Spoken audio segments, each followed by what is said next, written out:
एक शेर हमेशा बकरी को खा रहा है। ये फूड चेन तो हमेशा हम बचपन से पढ़ते आ रहे हैं, पर ऐसा क्यों है यार? हमेशा एक शेर ही बकरी को क्यों खा रहा है? हमेशा एक कार्निवोर ही क्यों हर्बीवोर को खा रहा है? हर्बीवोर को ही क्यों अपनी जान से हाथ धोना पड़ता है? यहाँ पे आपको ऐसे ऐसे एग्जाम्पल सुनने को मिलेंगे जो आपने कभी सोचा नहीं होगा कि नेचर में ये इसलिए हो रहा था। तो उन सभी के पीछे के रीजंस दिए जाएंगे एंड बायोलॉजी को यहाँ पे सिंप्लीफाई किया जाएगा with a lot of examples. तो are you ready for this chapter? And काफी सारे यहाँ पे टर्म्स है, कुछ कुछ नई नई चीजें हैं जो आपको यहाँ पे, कुछ लॉज होंगे, कुछ साइंटिस्ट के नाम होंगे, कुछ एक्सपेरिमेंट होंगे। ये सारी चीजें हमें यहाँ पे पढ़नी है along with a very important topic that is population interaction. ठीक है, चलिए सो स्टार्ट करते हैं इस चैप्टर के साथ में। तो आइए बच्चे स्टार्ट करते हैं चैप्टर के साथ। सबसे पहले हम चैप्टर का इंट्रोडक्शन पे आते हैं एंड थोड़ा सा जानते हैं कि एग्जैक्टली ये चैप्टर किस चीज से डील कर रहा है।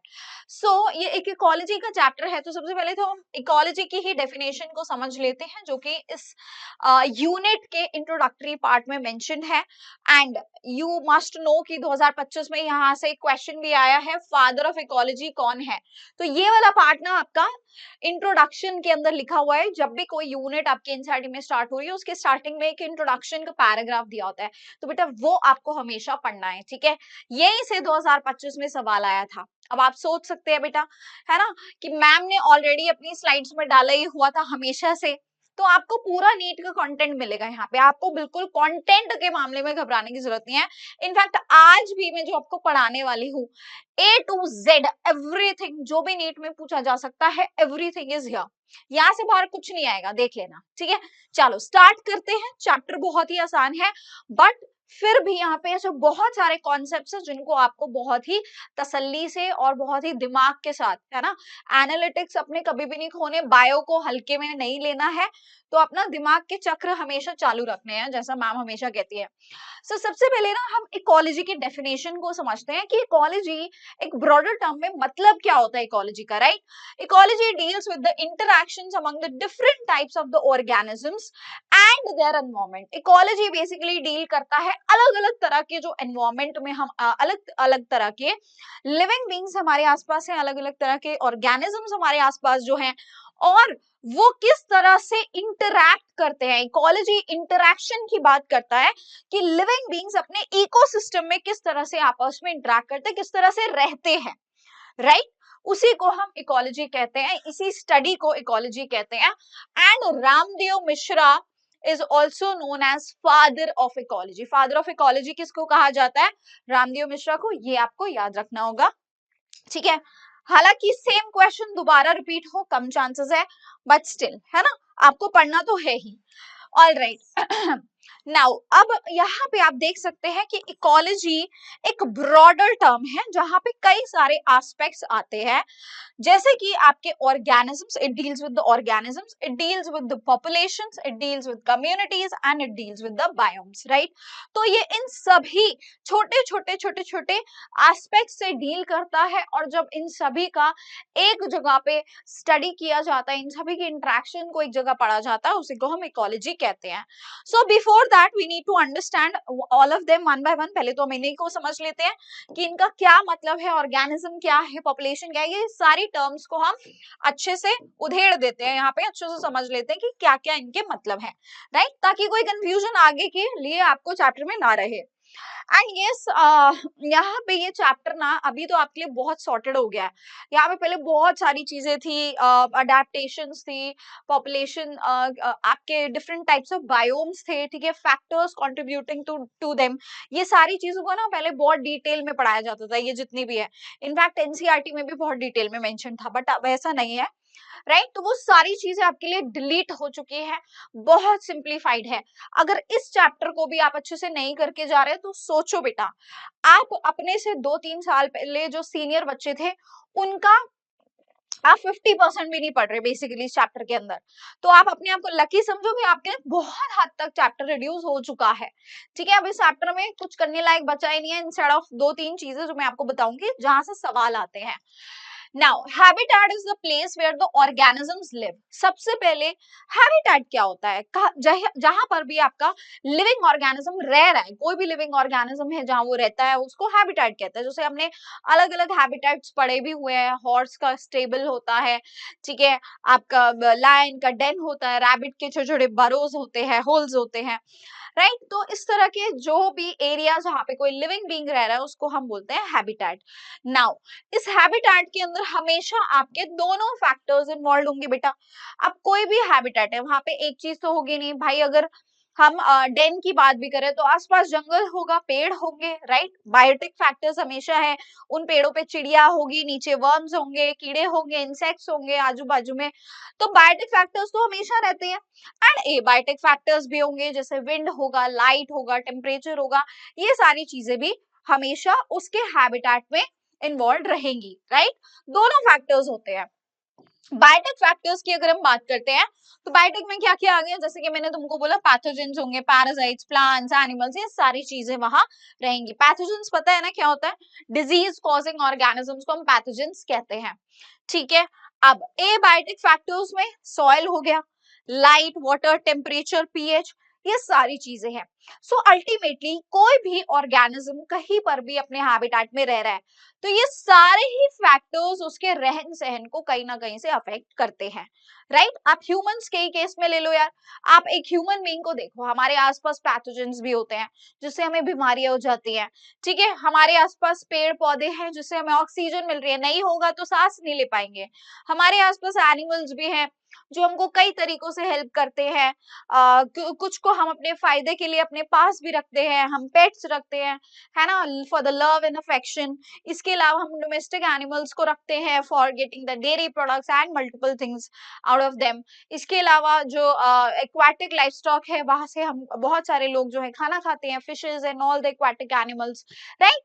सो हो रहा है ना अफेक्ट, ह्यूमंस का लाइफस्टाइल अफेक्ट होता है कि नहीं होता, होता है ना।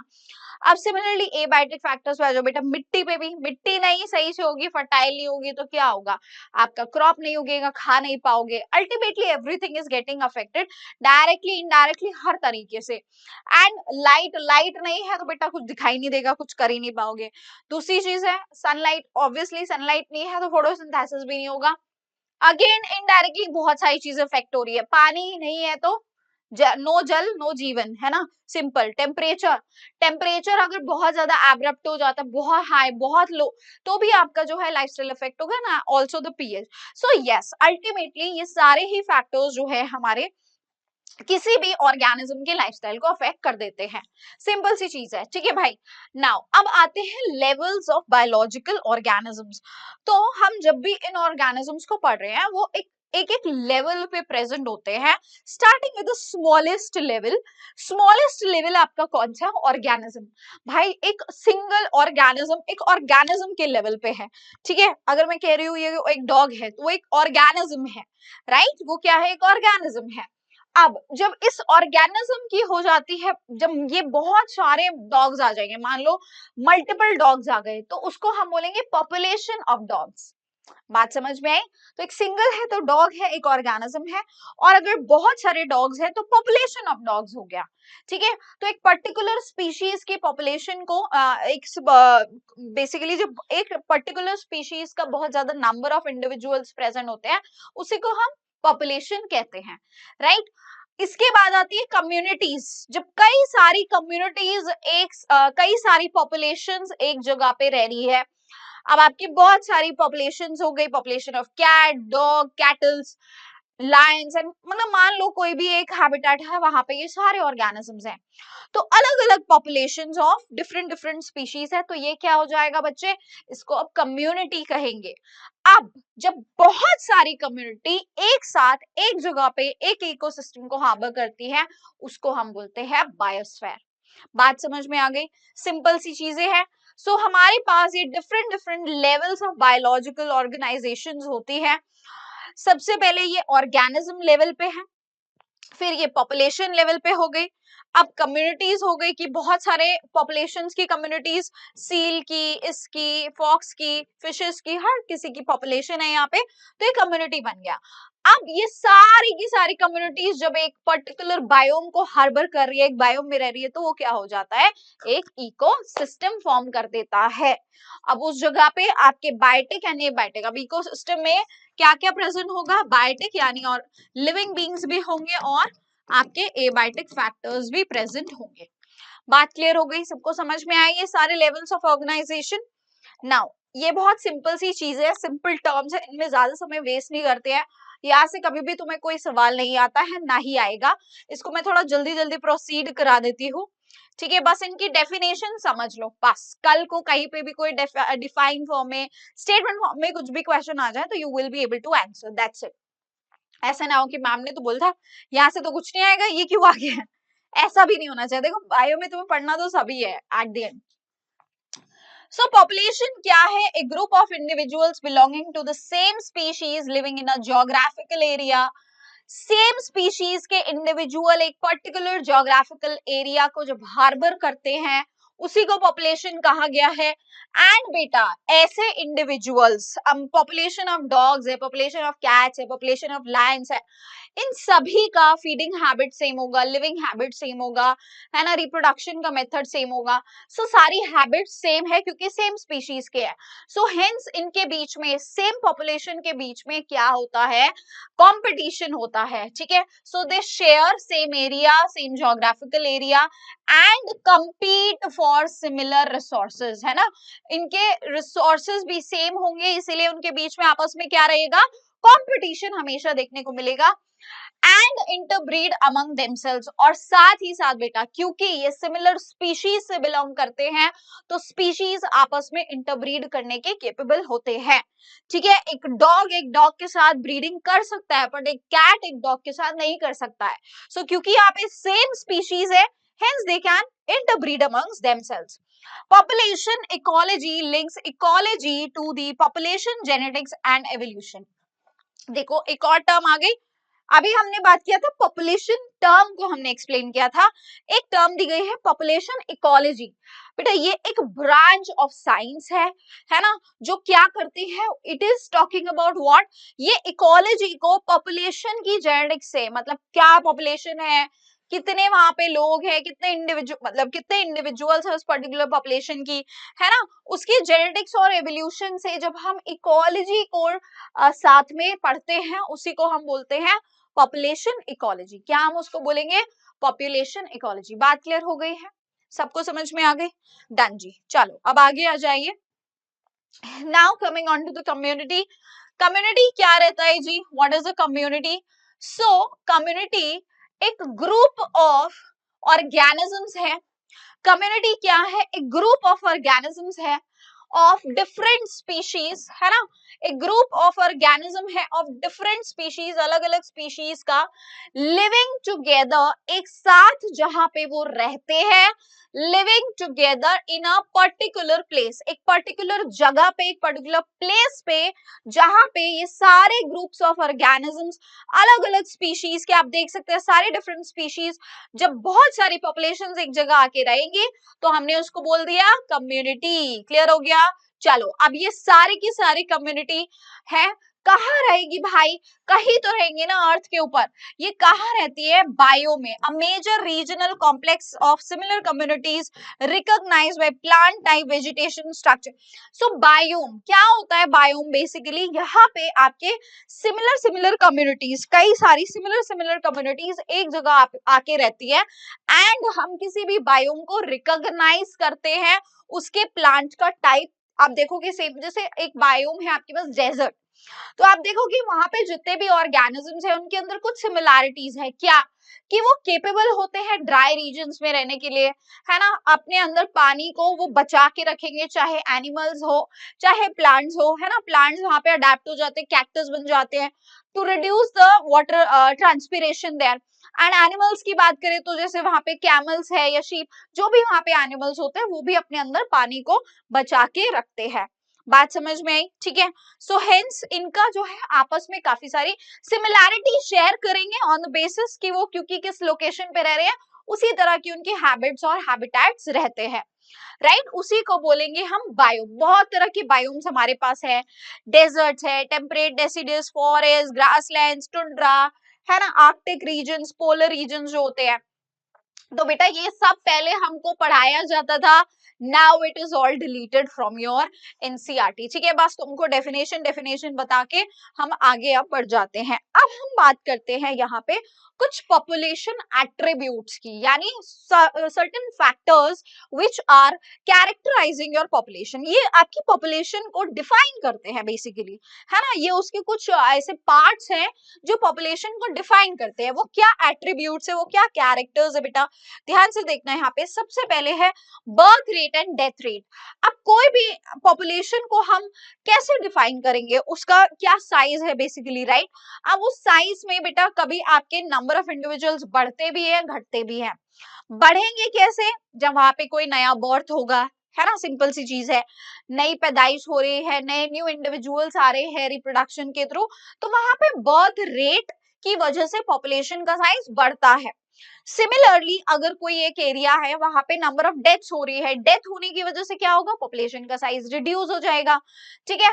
तो ultimately number of births that are happening in a particular area at per unit time, उसको हम बोलते हैं birth rate, and this is an attribute towards your population growth, ठीक है। ये क्या है, आपकी पॉपुलेशन का एट्रीब्यूट रहता है। बर्थ रेट यहाँ पे क्या है भाई, how did I define the birth rate? So this is the number of births, कितना बर्थ हुआ है, ठीक है, in a total population, total existing population के अंदर जो भी नंबर ऑफ बर्थ्स हुआ है, ठीक है, पर यूनिट एरिया, पर यूनिट टाइम, इसी को हम बोलेंगे एंड पर यूनिट टाइम। ये क्या हो जाएगा हमारा, this will be the birth rate, ठीक है। इसको हम क्या बोलेंगे, बर्थ रेट बोलेंगे। एंड बच्चे देखो, अगर आप ध्यान से देखो तो जो बर्थ रेट है, ठीक है, बर्थ रेट बेसिकली क्या है, ये आपका हमेशा, मतलब आप रेट कभी भी टर्म देखते हैं ना, तो we are talking about some you know कोई भी चीज का ग्रोथ हो रहा है with respect to time. Rate हमेशा विद रिस्पेक्ट टू टाइम होता है ना। तो यहाँ पे भी हम हमेशा टाइम की बात करेंगे। मान लो हम बात करें कि 2010 में एक पर्टिकुलर एरिया में 40 लोग रहते थे, अब 2025 में वहां पे आपके मान लो कि 600 लोग रहते हैं, तो what will be the birth rate, 600 मतलब वहां पे अब टोटल पॉपुलेशन हो गया, या हम ये कह सकते हैं वहां पे 200 बर्थ्स हुए हैं, तो आपको बर्थ रेट क्या होगा वहां पे। तो जितने भी नंबर ऑफ बर्थ्स हुए हैं, कितने नंबर ऑफ बर्थ्स हुए, 200 एक्स्ट्रा बर्थ हुए हैं। सो 200 जो बर्थ हुए हैं, टोटल पॉपुलेशन अब कितनी हो गई, आपकी 600 हो गई, है ना। सो इसको हम बोलेंगे that will be the birth rate, और ये हमेशा विद रिस्पेक्ट टू टाइम होता है। सिमिलरली डेथ रेट की अगर हम बात करें, तो डेथ रेट क्या रहेगा यार, डेथ रेट आपका हो जाता है नंबर ऑफ डेथ्स, ठीक है। ऑब्वियसली हम एक एरिया की बात कर रहे हैं, इन अ टोटल पॉपुलेशन, बिल्कुल इसी के जैसा हो जाएगा, बस यहाँ पे क्या हो गई, नंबर ऑफ डेथ्स हो गई इन अ टोटल पॉपुलेशन, ठीक है, पर यूनिट एरिया, पर यूनिट टाइम। क्लियर हो गई बात, डन। अब आते हैं एज डिस्ट्रीब्यूशन, कि वहां पे किस तरह से आपने जो है अलग अलग एज के लोगों को डिस्ट्रीब्यूट किया है, एंड इसके लिए हमारे पास फॉर्म हो जाते हैं क्या, एज पिरामिड्स, ठीक है।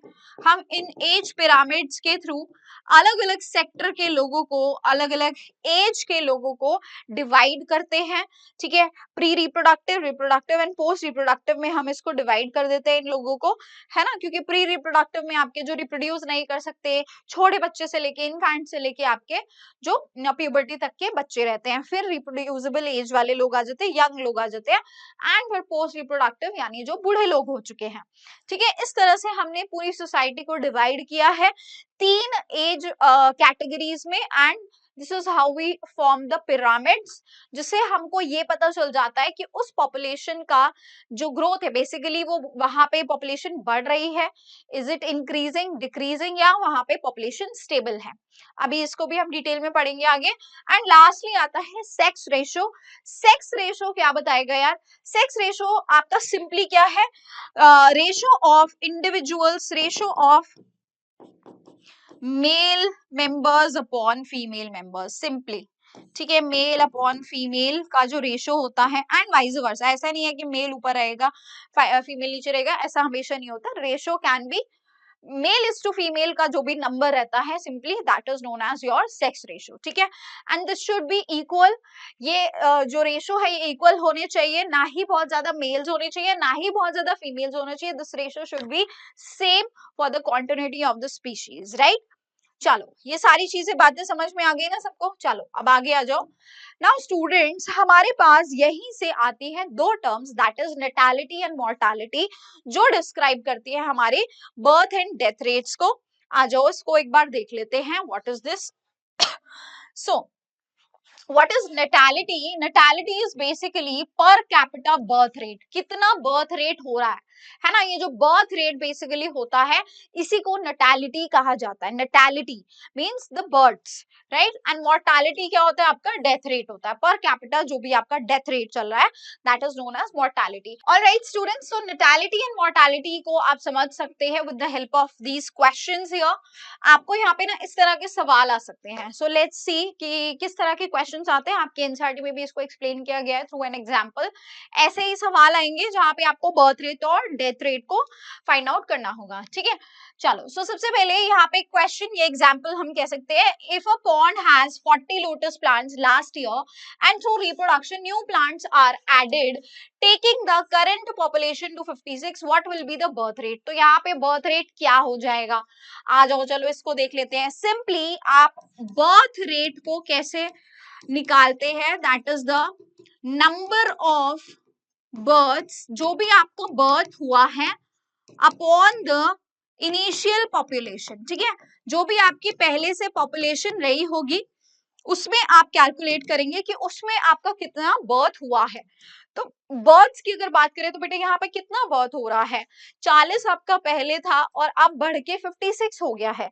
यानी सिंपली हम कह सकते हैं 56 minus 40, this is going to be our number of births, and initial population हमारी कितनी थी? 40। So this comes out to be 16 upon 40, right. And this is your कितना हो जाएगा? yes 0.4, this is going to be our birth rate। ये हमारा क्या हो जाएगा? birth rate, ठीक है। सिमिलरली एग्जाम्पल 2 में हमको यहाँ पे डेथ रेट पूछा गया है। If 4 individuals in a laboratory population of the 80 fruit flies, NCERT में 40 fruit flies लिखा है, सेम ही चीज है वहां पे भी।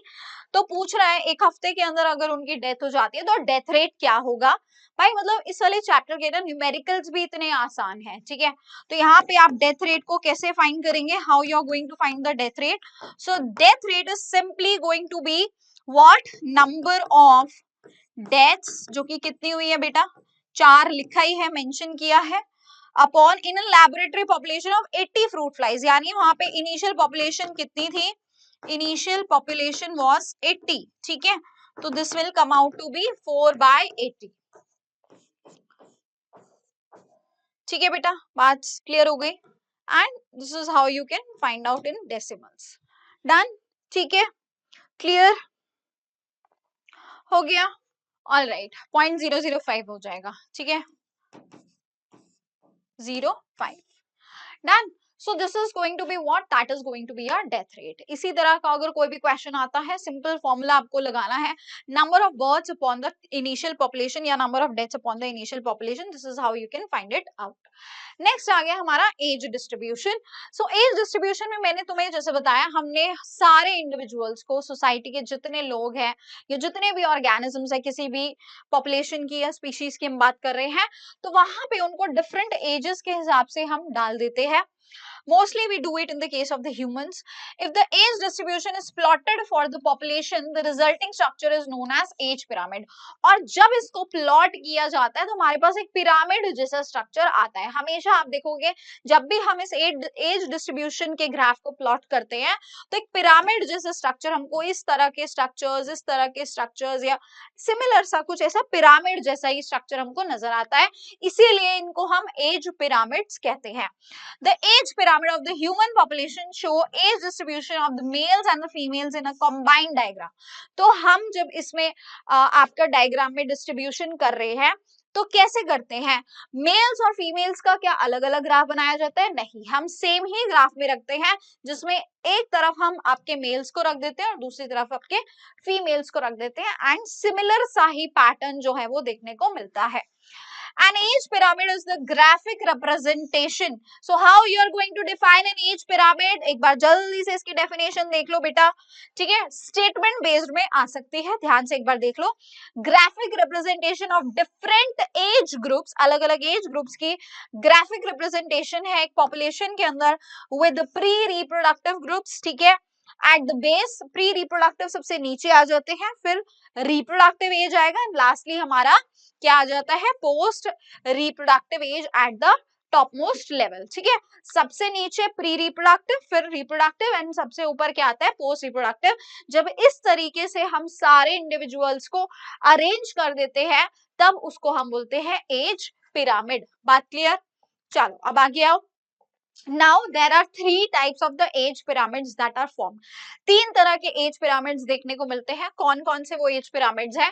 The shape of the age pyramids reflects the growth status of the population. यहाँ पे जो ये shape आती है वो ये जताता है कि उस एरिया की population कैसी है, उस country की population कैसी है, declining है, expanding है या stable है. तो वो depict होता है कि what kind of pyramid structure it has form.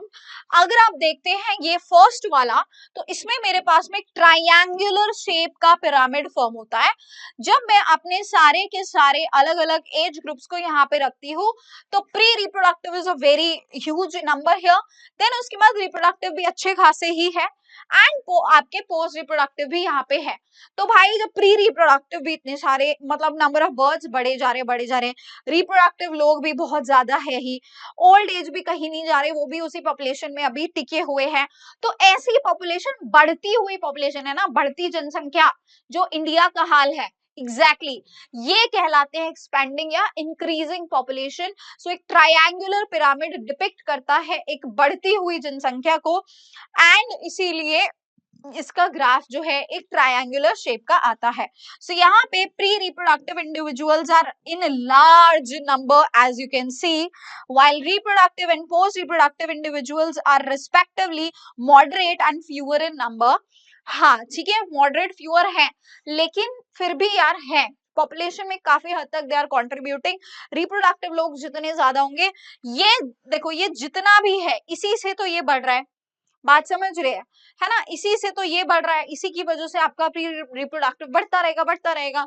और जब तक ये भी नहीं खत्म होंगे तब भी पॉपुलेशन में जो है नंबर आपका बढ़ा ही रहेगा, पॉपुलेशन साइज इंक्रीज ही रहेगा.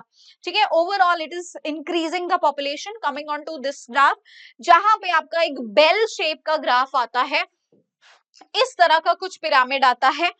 एंड यहाँ पे अगर आप देखें तो मेरा प्री रिप्रोडक्टिव ऑलरेडी यहाँ बहुत कम दिखाया गया है और वो आपका जो रिप्रोडक्टिव है वो भी लगभग प्री रिप्रोडक्टिव के बराबर सा ही रहता है, थोड़ा सा ही कम रहता है. एंड यहाँ पे post reproductive is also there. So मतलब ऐसा नहीं है कि बूढ़े यहाँ खत्म हो गए, बूढ़े भी है, रिप्रोडक्टिव भी है लेकिन कम है, कम मात्रा में है, एंड प्री रिप्रोडक्टिव भी यहाँ पे काफी कम है. ठीक है, नए बच्चे, नए बर्ड्स भी यहाँ पे बहुत ज्यादा नहीं हो रहे हैं. अब आप सोचो नए बर्ड्स यहाँ पे क्यों नहीं हो रहे होंगे? Because they are not contributing to give the new births, है ना, थोड़े पढ़े लिखे लोग हैं.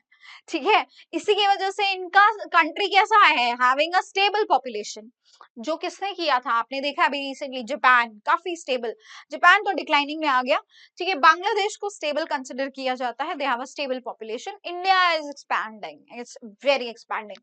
सो यहाँ पे pre reproductive and reproductive individuals are almost equal रहते हैं in number. Post reproductive individuals are relatively fewer. Post reproductive individuals यहाँ पे रिलेटिवली काफी फ्यू होते हैं, काफी कम है, and overall it is giving a stable population आपका साइज, ठीक है, पॉपुलेशन साइज ओवरऑल स्टेबल हो जाता है। लास्टली आ जाता है तुम्हारा अर्न शेप। अर्न होता है घड़ा, ठीक है, घड़ा जैसा। सो इसको बोलते हैं अर्न शेप, कुछ इस तरह का, ऐसे, ठीक है, ऐसा सा कुछ तुम्हारा ये पिरामिड आता है। And this is referred to as a declining pyramid. As you can see, pre-reproductive individuals are very less. यहाँ पे नए births बहुत कम हो रहे हैं, बूढ़े भी यहाँ से जो है जल्दी जल्दी जा रहे हैं, एंड प्री रिप्रोडक्टिव के जो सॉरी जो रिप्रोडक्टिव एज के लोग हैं वो भी यहाँ पे काफी रिड्यूस्ड है। Ultimately this is a declining population, ऐसी कंट्री की पॉपुलेशन बहुत ज्यादा कम होने वाली है। So pre-reproductive individuals are very less, fewer. Post-reproductive and reproductive individuals are more in number. Post-reproductive और reproductive यहाँ पे बहुत ज्यादा नंबर में प्रेजेंट है। क्लियर? डन जी। चलो सारे के सारे समझ में आ गए। एग्जाम्पल इसका हो गया जापान, जहाँ पे डिक्लाइन हुई है population. Now last thing here, that is the sex ratio, which is the final attribute of your population. So sex ratio, as I have told you, कि ये क्या बता रहा है, कितना रेशियो ऑफ मेल और फीमेल है एक पॉपुलेशन के अंदर, एंड टिपिकली ये क्या होना चाहिए, 1:1 होना चाहिए। 1:1 का रेशियो ये होना चाहिए, ठीक है, 1:1 का ये रेशियो होना चाहिए, ना कम ना ज्यादा, ना तो मेल्स कम ना फीमेल्स कम, ना मेल ज्यादा ना फीमेल ज्यादा। सो एक कॉन्टिन्यूइंग एक रिप्रोड्यूसिंग पॉपुलेशन को कंटिन्यू करने के लिए this has to be there, एक फिक्स नंबर ऑफ पॉपुलेशन आपका मतलब फिक्स रेशियो आपका मेल और फीमेल का होना चाहिए। बात समझ में आ गई? क्लियर हो गया भाई? सिंपल सी चीज है, सेक्स रेशियो क्या है, मेल फीमेल का रेशियो है, ठीक है। अब आ जाओ नेक्स्ट एक बहुत इंपॉर्टेंट एस्पेक्ट पे, जो है पॉपुलेशन की डेंसिटी। जब भी हम किसी पॉपुलेशन की साइज की बात कर रहे हैं तो उसको हम मेजर कैसे करते हैं, in terms of its density, ठीक है, कितनी डेंसिटी है। अब इस पॉपुलेशन डेंसिटी को मेजर करने के भी कई सारे तरीके होते हैं हमारे पास में। सो पॉपुलेशन डेंसिटी को एक ब्रॉडर टर्म में अगर कोई भी एक ले मैन को अगर हम समझाना चाहेंगे, कोई आपसे पूछता है कि what do you mean by population density, तो मतलब कितना नंबर ऑफ इंडिविजुअल्स है ना।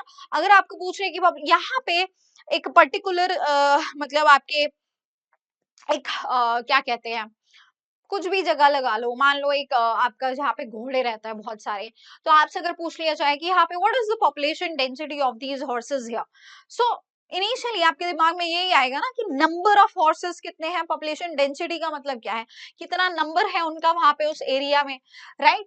Yes, you are correct, number ही होता है पॉपुलेशन डेंसिटी, बट हमेशा हर जगह हम नंबर के बेसिस पे किसी पॉपुलेशन डेंसिटी को एक्सप्लेन नहीं कर सकते। अगर आपसे पूछा जाए एक समुद्र के अंदर आपकी एक पर्टिकुलर टॉर्पीडो मछली का आपको पता लगाना है कि उसका पॉपुलेशन डेंसिटी कितना है, भाई आपको कैसे पता, पूरा समुद्र थोड़ी ना नापोगे जाके, एक मछली को काउंट थोड़ी ना करोगे। सो हर जगह नंबर आपको हेल्प नहीं करता है, ठीक है, हर जगह नंबर आपको हेल्प नहीं करता है। और भी बहुत सारे एग्जाम्पल्स होते हैं to make you understand that how the number is not helping you to understand the population density. अब उन कंडीशन में हम क्या करेंगे, what we are going to do in that condition. So देखो, the number of the individuals per unit area, और we can say the terrestrial organisms, और volume for the aquatic organism. So हम simply कैसे बता रहे हैं कि कितने नंबर ऑफ इंडिविजुअल्स है एक एरिया के अंदर। अगर हम टेरेस्ट्रियल लैंड की बात करें तो कितने नंबर ऑफ ऑर्गेनिजम्स हैं उस टेरेस्ट्रियल एरिया के अंदर, एंड सिमिलरली अगर एक्वाटिक ऑर्गेनिजम्स की बात करें तो कितना वॉल्यूम ऑफ ऑर्गेनिजम्स है उस एक्वाटिक रीजन के अंदर। अब at low population densities individuals are spaced well apart. Examples: territorial, solitary mammalian species such as tigers, plant species and marginal environments. क्या बात बोली गई है, ध्यान से सुन लेना बेटा, क्या बात बोली गई है, ध्यान से सुनना इसको। मैंने जैसे ही बोला क्या बात बोली है, ध्यान से सुनना इसको, कैमरा एकदम नीचे हो गया है। इट्स लाइक कैमरा सिंह, हाँ हाँ बोलो मैम। बेटा तेरे को नहीं पढ़ा रही, मैं बच्चे को पढ़ा रही हूँ जो पीछे देख रहा है, तू क्यों नीचे हो रहा है। ये भी मुंडी ऐसे कर रहा है, देखो कैमरा तक को समझ में आने लग गया यार, तुम्हें क्यों नहीं आता है, तो समझो क्या बोल रहा है। एट लो पॉपुलेशन डेंसिटी, जब किसी भी जगह पे किसी इंडिविजुअल की पॉपुलेशन डेंसिटी कम है। अब यार आप लोगों को पता ही है कि अब हमारे आसपास जंगलों में शेर वेर टाइगर बचे ही कितने हैं, गिने चुने टाइगर्स बचे हुए हैं। इनफैक्ट लोगों को ये तक पता रहता है कि इस एरिया में 8 टाइगर्स है, इस एरिया में इस वाले पर्टिकुलर फलाना आपकी उसमें बायोस्फीयर रिजर्व में आपके इतने टाइगर्स है, इतने Lions. They know the number. How is it possible? Because एक तो वहां पे पॉपुलेशन डेंसिटी इन ऑर्गेनिजम्स का बहुत ही कम रहता है। दूसरी चीज, ये टेरिटोरियल और सॉलिटरी एरियाज में ये मैमल्स रहते हैं। हाथी का पता होगा कि यहाँ पे इतने हाथी रहते हैं, यहाँ पे 40 हाथी रहते हैं, ये तो पता रहता है। कैसे पता चल जाता है? तो इसके लिए तरीके होते हैं, इसके लिए सिंपल तरीके हैं। जैसे मान लो हमें टाइगर का साइज को पता लगाना है, जहां पे जिनका साइज होता है कम, लो डेंसिटी पॉपुलेशंस होते हैं, तो हम क्या कर सकते हैं? हमारे पास तरीके हैं, जैसे कि हमने इनका फीकल मैटर को चेक करा, इनके पाव्स, इनके निशान, पैरों के निशान से हम पता लगाते हैं कि उस एरिया में कितने टाइगर्स हैं। अब जाके तो एक एक को नहीं गिनेंगे ना, तो उसके लिए हमें कुछ तरीके निकालने पड़ते हैं by which we can measure the number of the population, number of the individuals और the organisms in that population. तो ये आसान है तरीका only for low density population, जहां पे हमें पता है कि इन ऑर्गेनिजम्स का डेंसिटी कम है। But coming on to the high density population, जहां पे क्राउडेड होते हैं, एक साथ प्रेजेंट होते हैं, जैसे कि आपके कॉलोनियल एनिमल्स हो गए, रैबिट्स हो गए, कोरल्स हो गए। भाई समुद्र में कोरल्स कैसे गिनोगे जाके उनको? ठीक है, टर्माइट्स हो गए, दीमक लग जाता है हमारी दीवार पे आके, है ना, हमारे लकड़ियों के सामान में। कैसे पता लगेगा तुमको कितने दीमक है? गिनोगे थोड़ी ना दीमक को बैठ के। ठीक है, तो भाई आपको ये दो चीजें समझ में आई। अब देखते हैं कि how we are going to find it out the population density for both the cases. ठीक है, आ जाओ। सो पॉपुलेशन डेंसिटी हम सिंपली ये भी कह सकते हैं कि that is the number of the individuals in an area. But population density आपके बायोमास को भी डिपेक्ट करता है। अब अगर आप इन दो इमेजेस को देखें, ये है एक सिंगल बैनियन ट्री, एक बड़ा सा बरगद का पेड़ है। इसे देखो कितनी स्पेस ऑक्यूपाई की हुई है बेटा, पर कहने को ये क्या है? One individual. तो इसकी पॉपुलेशन डेंसिटी आपके हिसाब से इस लैंटनम, जिसने पूरे एरिया को घेरा तो हुआ है, पर लेकिन सोचो कितनी सारी स्पीशीज है। जिस एरिया में ये अकेला बरगद है, इसमें ये सैकड़ों स्पीशीज ऑफ वीड्स, ये पार्थेनियम वहां प्रेजेंट होंगी।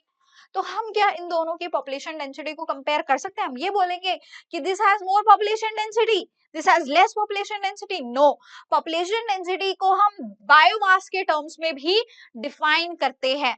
तो हम ये नहीं बोल सकते कि भाई इसका बायोमास कम है, इसका ज्यादा है। ये तो इसके मुट्ठी भर बराबर भी नहीं है।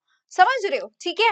सो अगेन यहाँ पे बहुत ही हमें बायोमास एक मीनिंगफुल, मोर मीनिंगफुल मेजर है इन सम केसेस, जहां पे एक बड़ा सा बैनियन ट्री है विद लार्ज कैनोपी, एंड वहीं उसके बगल में क्या है?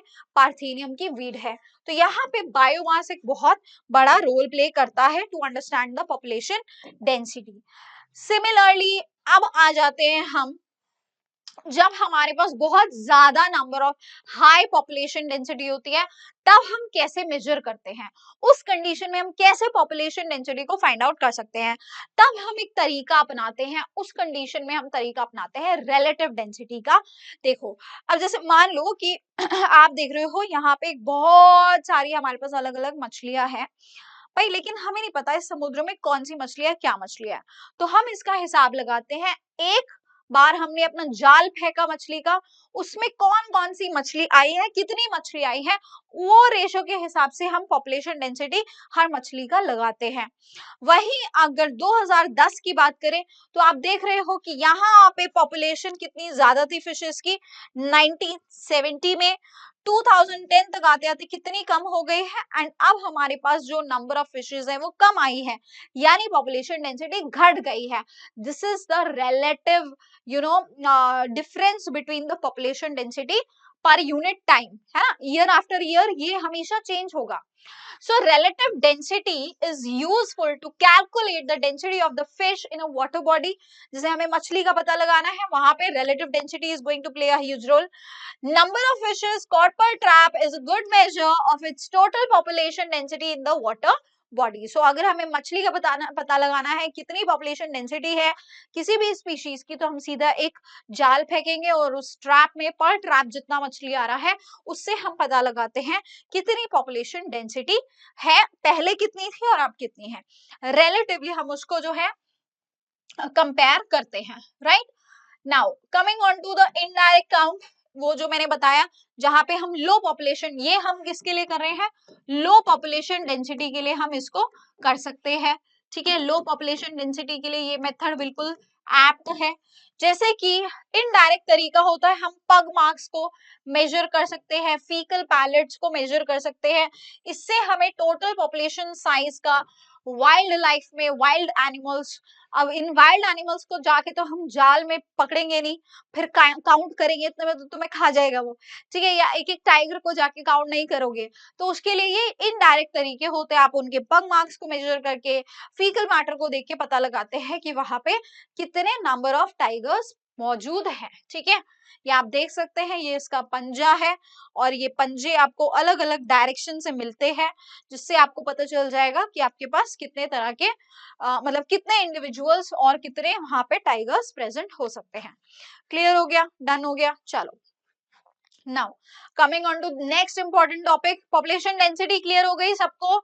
यस, यही सवाल आते हैं यहाँ से, ठीक है, कि कहाँ पे कौन सा तरीका यूज होगा जिससे आप पॉपुलेशन की डेंसिटी को पता लगा सकते हैं। Now coming on to the population growth, ठीक है, अब हम बात करते हैं पॉपुलेशन ग्रोथ की। सो factors affecting size of the population, बहुत सारे ऐसे फैक्टर्स हैं जो पॉपुलेशन के साइज को अफेक्ट करते हैं। क्या क्या? खाना अवेलेबल है या नहीं, ठीक है, प्रिडेशन का प्रेशर, भाई भर भर के प्रिडेशन का प्रेशर, अगर प्रिडेशन बहुत ज्यादा हो रही होगी तो पॉपुलेशन कुछ इंडिविजुअल्स की खत्म होती चली जाएगी। एडवर्स वेदर, अगर वेदर कंडीशंस उस पर्टिकुलर स्पीशीज के लिए आप नहीं है तो उसकी पॉपुलेशन तो गई वहां से, ठीक है। Now What are the major factors now? अब मेजर फैक्टर्स आपके क्या क्या होते हैं जो किसी भी पॉपुलेशन के साइज को अफेक्ट करते हैं? दैट इज नैटेलिटी, जो हम बात कर चुके हैं, बर्थ रेट। तो बेटा नैटेलिटी किसी भी जगह की पॉपुलेशन को बढ़ाती है, it is going to increase the population, increase the number of the individuals. वहीं अगर हम बात करते हैं मोर्टेलिटी की, तो this is the per capita death rate, ये क्या करता है, ये आपकी नंबर ऑफ डेथ्स को घटाती है। Coming on to the next, that is immigration. ये क्या होता है बेटा? This is the new addition of individuals, new individuals which are being added, new individuals जो आपके add होते हैं किसी भी population में, जो inflow रहता है उसको बोलते हैं immigration. So yes, this is the new addition of the individuals here. Coming on to the emigration, ये क्या है? This is the outflow, है ना। कभी कभी ऐसा भी होता है कोई एक एरिया को छोड़ के इंडिविजुअल्स किसी दूसरी जगह पे जा रहे हैं, भाई किसी दूसरी जगह से आ रहे हैं तो उसको छोड़ के भी तो आ रहे होंगे ना, तो उस एरिया में तो एमिग्रेशन हुआ है। तो इसी तरह से अगर उस पर्टिकुलर एरिया की हम बात कर रहे हैं, वहां की पॉपुलेशन डेंसिटी का अंदाजा लगा रहे हैं और वहां से कुछ ऑर्गेनिजम्स ने उस जगह को छोड़ के कहीं और माइग्रेट कर गए या कहीं और चले गए खाने पीने की सर्च में, तो उसको हम एमिग्रेशन बोलते हैं। इसकी वजह से भी आपका पॉपुलेशन का साइज घटता है, डेंसिटी घटती है, ठीक है। ये सारे ही फैक्टर्स आपके पॉपुलेशन डेंसिटी को कंट्रोल करते हैं पॉजिटिवली एंड नेगेटिवली, ठीक है, बढ़ाते भी है घटाते भी है। बढ़ाने वाले भी देख लिए हमने, घटाने वाले भी देख लिए। इसको डिपिक्ट किया जाता है with the help of this प्यारा सा डायग्राम जो एनसीईआरटी में बना गया है। ये डायग्राम इतना आसान, इतना प्यारा है जिसको आप 2 मिनट में समझ लेंगे। आ जाओ चलो समझ लेते हैं। तो यहाँ पे बताया गया है कि किसी भी जगह की जो पॉपुलेशन डेंसिटी होती है जिसको हम एन से डिनोट करते हैं, बेटा ये याद रखना है, पॉपुलेशन डेंसिटी को हम किससे डिनोट करते हैं? एन से डिनोट करते हैं। कैपिटल एन का मतलब होता है पॉपुलेशन डेंसिटी, ठीक है। अब यहाँ पे कुछ इंडिविजुअल्स ऐड हो रहे हैं बाय 2 तरीका। कौन से 2 तरीके हैं? नैटेलिटी, नंबर ऑफ बर्थ्स ऐड होते हैं तो उससे एडिशन हो रहा है पॉपुलेशन का, इमिग्रेशन से भी एडिशन होता है। फिर यहाँ पे कुछ इंडिविजुअल्स आपकी पॉपुलेशन के ग्रोथ को घटाते भी है। घटा कौन रहा है बेटा? आपका मोर्टेलिटी घटाता है, एमिग्रेशन, ये दोनों फैक्टर्स जो है पॉपुलेशन की ग्रोथ को, पॉपुलेशन की डेंसिटी को रिड्यूस करते हैं, right. So if n is the population density, अगर n पॉपुलेशन डेंसिटी है एट टाइम t, अगर n पॉपुलेशन डेंसिटी है at time t, then its density at time t plus 1, तो उसकी डेंसिटी t प्लस 1 पे, t plus क्या हो गया, t प्लस 1 पे, यानी कुछ समय के बाद, t plus 1 is any time after t, उसके बाद वहां पे अगर हमें पॉपुलेशन डेंसिटी का पता लगाना है तो उसके लिए we have the simple formula how we can find it out. पहले तो बेटा जो भी वहां की इनिशियल डेंसिटी रही होगी वो तो हमको लेना ही लेना है, प्लस अब हम क्या करेंगे, यहाँ पे जितने भी नंबर ऑफ बर्थ्स और इमिग्रेशन हुआ है उसको हम कर लेंगे ऐड, और जितना भी नंबर ऑफ डेथ्स और इमिग्रेशन हुआ है उसको हम यहाँ से कर देंगे सब्ट्रैक्ट। ठीक है, तो ये टोटलिटी हमारे पास जो भी आता है that will be the population density at some other point of time.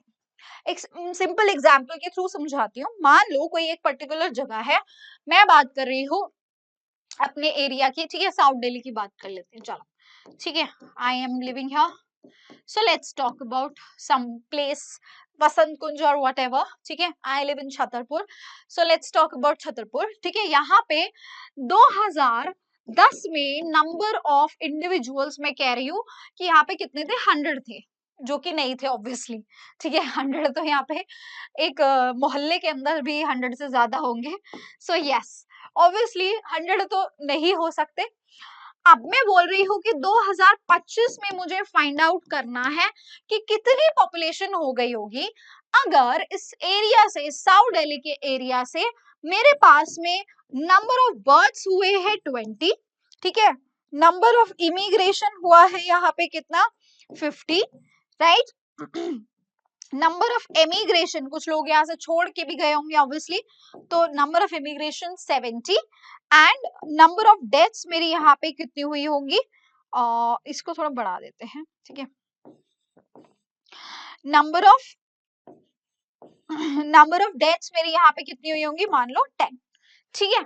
So this is the information जो आपको दी जाएगी, ऑब्वियसली इतना इजी तो इंफॉर्मेशन नहीं दिया जाएगा, बट अगर इस तरह का कुछ इंफॉर्मेशन दिया जाएगा, अब आपको निकालना क्या है, यहाँ पे आपको निकालना है, सो ये मेरा क्या हो गया बेटा 20 10 मेरा क्या हो गया, this is the population density at time t, मुझे क्या निकालना है, population density at time t plus 1, so उसके लिए मैं क्या करूंगी, simply I am going to add what, initially मेरा population density at time t कितना था, 100 था, ठीक है, 100 था, प्लस अब आप देखा मैंने क्या किया, बर्थ और इमिग्रेशन को हमको करना होगा ऐड, बर्थ कितना था बच्चे, बर्थ था मेरा 20, ठीक है, इमिग्रेशन 80, अब इसमें से मुझे सब्ट्रैक्ट क्या करना होगा, इमिग्रेशन और डेथ, दैट इज 50 प्लस 10, ठीक है बेटा, यहाँ पे मैंने प्लस इसलिए, कुछ लोग आपको इसको फॉर्मूला को खोल के लिखते हैं, मतलब इस तरह से, आप देख रहे हो मैंने स्क्वायर ब्रैकेट लगाया है, अगर आप इन ब्रैकेट्स को खोल देते हैं तो सिंपली आप b प्लस आई माइनस डी माइनस ई ऐसे भी लिख सकते हैं, तो ऐसे कंफ्यूज मत होना कि मैम हमने तो माइनस पढ़ा आप प्लस क्यों बता रहे हो, तो अगर मैं आप माइनस लगा रहे हो तो आप देखो कि यहाँ पे मैम ने ब्रैकेट भी लगाया है, मैथ्स पढ़ी है ना सबने, बॉड मास पढ़ा है ना सबने, तो ये जब ब्रैकेट हटेगा तो ये माइनस और ये माइनस हो जाएगा, सिंपल ये चीज है, बस दैट्स इट, ठीक है। सो यस 100 प्लस आपने क्या किया 80 प्लस 20 हो गया 100, माइनस मेरा ये कितना हो गया 50 प्लस 10 हो गया 60, है ना, ये कितना हो गया 60 हो गया, सो मैम टोटल कितना रहा 100 minus 60 is 40, so now the population density at time t plus 1 is 140, पहले जो 100 थी वो 2025 में 140 हो गई है, इस तरह से आप इसको कैलकुलेट कर सकते हैं, क्लियर हो गया, ये समझ में आया भाई, बहुत इजी, मतलब मैं ये बोलूंगी कि यार ये बिल्कुल बच्चों वाले टॉपिक्स लगते हैं, बस एक बार तुम देखो तुमको मजा आ जाना है, इन टॉपिक्स में क्या ही आएगा, क्या ही सवाल आएंगे, मतलब है ना, बहुत प्यारे प्यारे चैप्टर है, इनको कर लो अच्छे से, यहाँ पे कुछ कुछ चीजें हैं इनको ध्यान से देखना, मैम यहाँ से कहाँ से क्वेश्चन आता है और किस तरह से ये वाले टॉपिक को पढ़ना है कि पॉपुलेशन की ग्रोथ कैसे होती है, ठीक है बेटा, पॉपुलेशन के ग्रोथ के दो तरीके होते हैं, there are two growth models that we have to study, एक है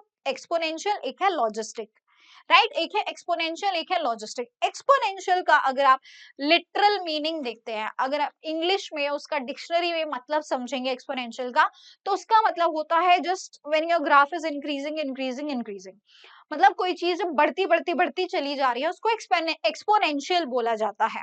ठीक है, वहां पे कोई डिक्लाइन नहीं आ रहा है।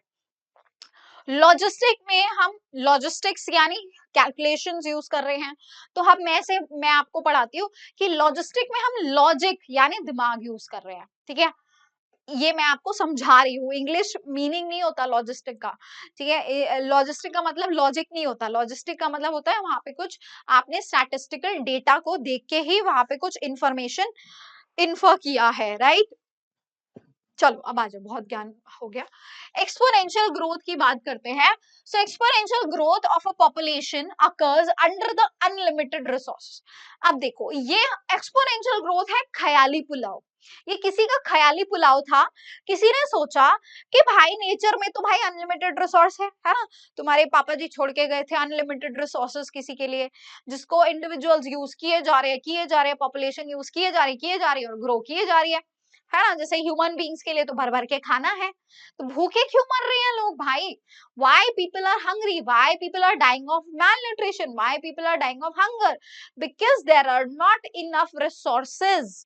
अगर हम नेचर को देखें, कोई भी स्पीशीज हो, चाहे ह्यूमंस हो, डॉग्स हो, कैट्स हो, डॉग्स भी तो घूमते रहते हैं ना खाने के लिए, कहाँ है खाना? तो खाना या कोई भी जगह, रहने की जगह, ये सारे रिसोर्सेज ही है। ठीक है, बेसिक यूटिलिटीज, रोटी कपड़ा मकान नहीं नसीब होता बहुत सारे लोगों को। क्यों? क्योंकि रिसोर्सेज हमेशा लिमिटेड होते हैं, और लिमिटेड होने के कारण ही कोई भी पॉपुलेशन बहुत ज्यादा अनलिमिटेड ग्रो नहीं कर सकती है। ग्रो करेगी लेकिन एक टाइम के बाद वहां पे उसकी पॉपुलेशन में स्टेबिलिटी आती ही आती है। पर यहाँ पे जो एक्सपोनेंशियल ग्रोथ मॉडल है, इसको माना गया है ये एक ऐसा ग्रोथ मॉडल है जहां पे आपके पास है अनलिमिटेड रिसोर्सेज। भाई भर भर के रिसोर्स है यहाँ पे, क्या है? भर भर के रिसोर्सेज है, अनलिमिटेड रिसोर्सेज है यहाँ पे। And if the population size is n, अगर देखो यहाँ पे इसको डिपेक्ट किया जाता है with the help of this diagram, ये ग्राफ के थ्रू इसको डिपेक्ट किया जाता है, जहां पे this is the population size and with the time population size कैसा बढ़ रहा है। तो ये दिखाता है इनिशियली ये धीरे धीरे ग्रो करता है एंड उसके बाद फिर ग्रो करता ही चला जाता है। जैसे कि आप देख सकते हैं, ये एक जे शेप का कर्व आता है ना, ऐसा जे शेप का कर्व आता है। एंड स्टूडेंट्स देखो, इसको एक्सप्रेस किया जाता है with the help of an equation that is your this is your equation that is dn by dt equals to rn। अब इसको हम डिकोड करते हैं कि भाई ये सब क्या चीजें हैं। ठीक है, n यहाँ पे क्या है? Population density. ठीक है, साइज ऑफ द पॉपुलेशन। आपका जो t यहाँ पे रहता है क्या रहता है? That is the birth rate. ठीक है, बर्थ रेट आपका क्या रहता है? b रहता है। डेथ रेट आपका d रहता है। जो पर्टिकुलर टाइम पीरियड है जिस दौरान वहां पे ग्रोथ हुई है उसको हम बोलते हैं t। So the time period is obviously t। Now students we are finding out कि कितना ग्रोथ हुआ है ना। इसका मतलब आपकी डेंसिटी कितनी बड़ी है विद यूनिट टाइम। ग्रोथ का रेट निकाल रहे हैं तो वो हमेशा टाइम के रिस्पेक्ट में होता है, ये मैंने तुम्हें पहले ही बता दिया था। तो पॉपुलेशन डेंसिटी कितनी बड़ी है पर यूनिट टाइम, इसको डिपेक्ट किया जाता है बाय dn अपॉन dt। ठीक है, dn अपॉन dt, ये dn क्या है? Differentiation of your n। n क्या है? Population density. ठीक है, डिफरेंशिएशन किया जा रहा है किसका? आपका पॉपुलेशन डेंसिटी अपॉन टाइम। जो आपके फिजिक्स में आप लोगों ने डिफरेंशिएशन इंटीग्रेशन पढ़ा होगा, वही है ये। ठीक है, नाउ dn by dt होता क्या है? दैट इज कितना बर्थ हुआ है, उसमें से जो हमने डेथ को माइनस कर दिया वो क्या हो गया मेरा? That will B what? That will be your birth minus death, जो आपका मेजर फैक्टर है फॉर इंक्रीजिंग योर पॉपुलेशन का साइज। भाई नंबर ऑफ बर्ड्स, मान लो एक पॉपुलेशन के अंदर 100 बर्ड्स हो रही है, 50 डेथ हो रही है, तो ओवरऑल जो साइज बढ़ा है पॉपुलेशन का वो 50 नंबर से बढ़ा है। और वो आया कैसे? वो 50 क्यों 50 गुना जो वो हुआ है वहां पे साइज, वो किसकी वजह से? बर्थ में से डेथ को माइनस करके हमारे पास जो नंबर आता है, एंड इसको हम बोलते हैं इसको रिप्रेजेंट करते हैं by R, that is the intrinsic rate of natural increase of any population. ठीक है, मतलब इंट्रिंसिक रेट है ये नेचुरली जो आपकी पॉपुलेशन बढ़ रही है, कितने भी नंबर ऑफ बर्ड्स है उसमें से डेथ माइनस हो गई, उतना आपका क्या हुआ है, पॉपुलेशन का साइज बढ़ा है, उसको हम आर से डिपिक्ट करते हैं। ठीक है, so this is basically B minus D into the initial population जो भी आपकी रही होगी उससे हम मल्टीप्लाई करते हैं। And yes, b minus D को मैंने क्या बोला है, r है, that is the intrinsic rate of natural growth. Hence ultimately जो मेरे पास में यहाँ से इसके लिए इक्वेशन आती है, equation to depict your exponential growth, ये आपकी सिंपली एक्सपोनेंशियल ग्रोथ को डिपिक्ट कर रही है, that is dn by dt equals to rn। याद रखोगे ये इक्वेशन, सारी चीजों का मतलब समझ में आ गया कौन सी चीज क्या है। अब इसी की इसको आपका जो यहाँ पे dn by dt equals to rn है, इसी की एक्सपोनेंशियल यानी इसका इंटीग्रेशन किया गया, और यहाँ पे हमारे पास एक एक्सपोनेंशियल क्या कहते हैं, this is equation is also there, और वो कैसे आई, इंटीग्रेशन आपको सबको आता है ना करना, तो यहाँ पे इंटीग्रेशन जब आप करोगे this comes out to be N t, that is population at the time t equals to initial population density which was at the initial time zero. यहाँ पे क्या है, population density at the time zero, and e यहाँ पे क्या होता है बेटा, that is the natural base logarithm जो हमेशा आपका 2.7 होता है, आपने फिजिक्स में इसको भर भर के किया होगा, एंड आर टी। ठीक है, R again intrinsic rate of natural growth है, एंड टी आपका टाइम है। क्लियर हो गया, ये आपकी क्या है, this is the exponential growth equation. कौन सी आपकी, कौन सी इक्वेशन है बेटा, ये इंटीग्रल फॉर्म है, ये डिफरेंशिएटेड फॉर्म है, this is the differential equation and this is the integral equation. ये दोनों इक्वेशंस आपको याद रखनी होगी, यहाँ से सवाल आ जाता है, सबसे ज्यादा यहाँ से आता है, एक्सपोनेंशियल से भी आ सकता है, इसका मतलब ये नहीं एक्सपोनेंशियल से नहीं आएगा, बस थोड़ा सा फिजिक्स थोड़ा सा मैथ्स यूज करना था यहाँ पे, दैट्स इट। क्लियर हो गया, चलो अब आगे आ जाओ। Now coming on to the okay, so ये पीछे क्यों आ गया बेटा, ये ना गलती से आई थिंक, ठीक है ठीक है, ये गलती से आई थिंक ग्रोथ मॉडल वाली ये यहाँ पे आ गई है, इसको स्किप कर देते हैं, इसकी बात हम कर चुके हैं। आ जाओ इधर आ जाओ, अब आ जाते हैं नेक्स्ट हमारा लॉजिस्टिक ग्रोथ। सो जैसा कि मैंने आपको बोला कि लॉजिस्टिक ग्रोथ लॉजिक का इस्तेमाल कर रहा है, यहाँ पे स्टैटिस्टिक्स लॉजिकल डेटा का इस्तेमाल किया जाता है, एंड उसी से डिराइव किया है कि यहाँ पे कैसी ग्रोथ होगी। तो अगर आप देख रहे हैं ग्राफ पे, सीधा पहले ग्राफ पे आ जाते हैं, तो ग्राफ यहाँ का कैसा दिखाई दे रहा है, इनिशियली आपकी ग्रोथ हो रही है जिसको हम लैग फेज भी बोलते हैं। ठीक है, इसको क्या बोलते हैं, this particular phase is known as lag phase, जहां पे आपकी इनिशियली अभी ग्रोथ होने की कोशिश चल रही है, फिर आता है आपका एकदम शूट अप करेगा ये एक्सपोनेंशियल फेज में। ये एक्सपोनेंशियल ग्रोथ नहीं बता रही बेटा, फेज है, पर्टिकुलर फेज है ये आपका इस ग्रोथ पैटर्न का, एंड लास्टली आके ये क्या हो जाती है, स्टेबल हो जाती है। ठीक है, यहाँ पे आके आपकी ग्रोथ जो है वो स्टेबल हो जाती है, काइंड ऑफ हम कह सकते हैं कि अब no more further growth will be there in the population. ऐसा क्यों हुआ, क्योंकि हम नेचर के अंदर एक्चुअल में कंसिडर करते हैं कि there is always limited resources, हमेशा नेचर के अंदर रिसोर्सेज लिमिटेड होते हैं बेटा, रिसोर्सेज की कभी भी आपके भरपूर मात्रा में रिसोर्सेज कभी भी प्रेजेंट नहीं होते, रिसोर्सेज हमेशा लिमिटेड ही प्रेजेंट होते हैं। ठीक है, there are always limited resources present, and hence इसीलिए अगर हम उस हिसाब से देखें तो logistic growth occurs in nature under the limited natural resources, competition होगा, पॉपुलेशंस के बीच में कंपटीशन होगा, एंड एक समय के बाद आके जब रिसोर्स कम पड़ जाते हैं तो सब पॉपुलेशन का साइज जो है वो रुकना मतलब बढ़ना रुक जाता है, occurs due to the limited resources and the fittest individuals are going to survive and reproduce। और बेटा जब रिसोर्सेज की कमी हो जाती है तो केवल जो नेचर में फिट बैठता है, जो लड़ सकता है, जो सरवाइव कर सकता है, वही बचता है। ठीक है, उसी की ग्रोथ होगी। Now there is a term which is known as carrying capacity, very very very important. What is this carrying capacity बेटा, ये वो मैक्सिमम नंबर ऑफ इंडिविजुअल्स होते हैं, वो मैक्सिमम पॉपुलेशन डेंसिटी होती है, ठीक है, जहां पे आके that can be supported by a habitat. मतलब कैरिंग कैपेसिटी क्या है कि एक पर्टिकुलर पॉपुलेशन के अंदर हमने देखा कि इनिशियली बढ़ेगा बढ़ेगा बहुत बढ़ेगा, उसके बाद आके कहीं ना कहीं स्टेबल है।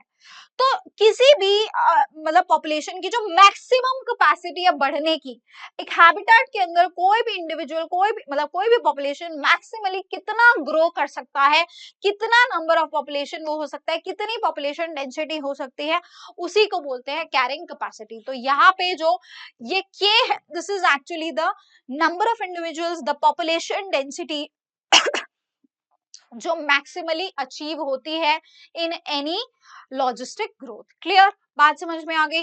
कैरिंग कैपेसिटी पे कभी भी कोई भी सवाल आएगा तो will you be able to answer yes और नो? हो जाएगा। चलो अब आगे आ जाओ। Population growing under the limited natural resources initially shows the lag phase, जो मैंने आपको बताया, उसके बाद phase of acceleration, deceleration and finally देखो होता क्या है, यहाँ पे आपका lag phase आता है, फिर आपका ये एक्सेलरेशन फेज चलता है, यहाँ पे आके आप देखते हैं डिसेलरेशन, मतलब ये घटना शुरू हो रहा है, एंड यहाँ पे आके स्टेबल जहां हो जाता है इसको हम बोलते हैं एसिम्प्टोट। ठीक है, जहां पे आके ये स्टेबल होने लगता है इसको हम बोलते हैं एसिम्प्टोट, जहां पे there is no further growth. This is how we define this type of growth, इस तरह से हम इस ग्रोथ को डिफाइन करते हैं। And because of this type of growth it is having an S shape का ग्राफ। ये कैसा आता है? एक एस शेप का ग्राफ आता है जिसको हम सिग्मोइड कर्व बोलते हैं।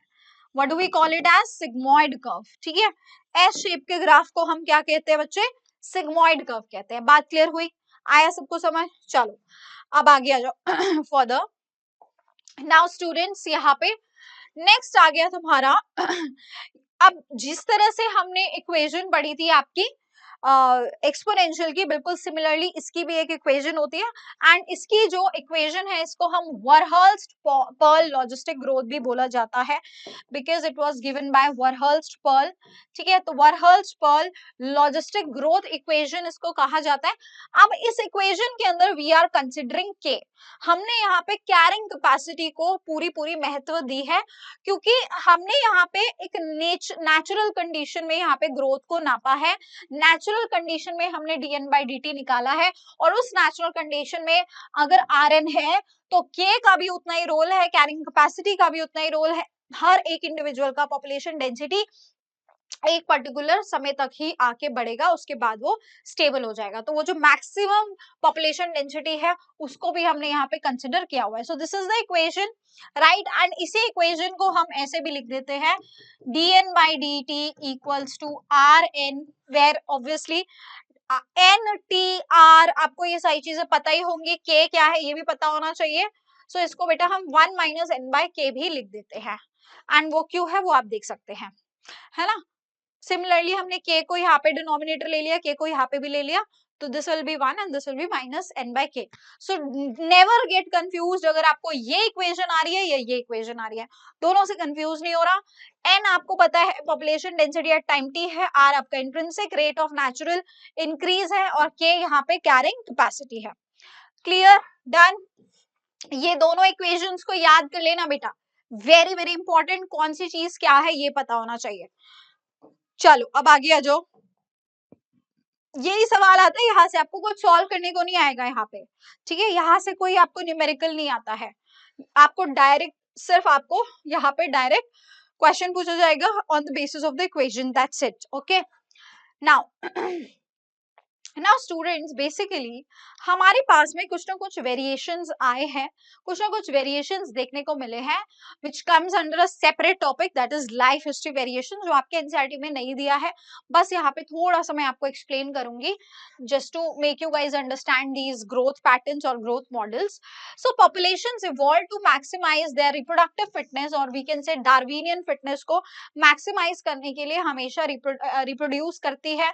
ठीक है, जिसकी वजह से high R value, that is B minus D. Number of births हमेशा डेथ से ज्यादा ही रहते हैं, है ना। हाई आर वैल्यू होती है, high intrinsic rate of natural increase देखने को मिलता है by evolving different reproductive strategies under the pressures, under the selection pressure. So हर एक इंडिविजुअल बेटा सर्वाइव करने के लिए, अपनी कॉन्टिन्यूटी ऑफ स्पीशीज के लिए, रिप्रोडक्शन के लिए ही हमेशा कोशिश करेगा, है ना। वो हमेशा चाहेगा कि वो अपने अलग अलग स्ट्रैटेजीज अपनाए, लेकिन रिप्रोडक्शन स्ट्रैटेजीज को वो हमेशा अपनाता है to increase the number of the individuals and overall we can say to increase the R value, that is intrinsic rate of natural increase, that is birth minus death rate। ये बात clear हुई।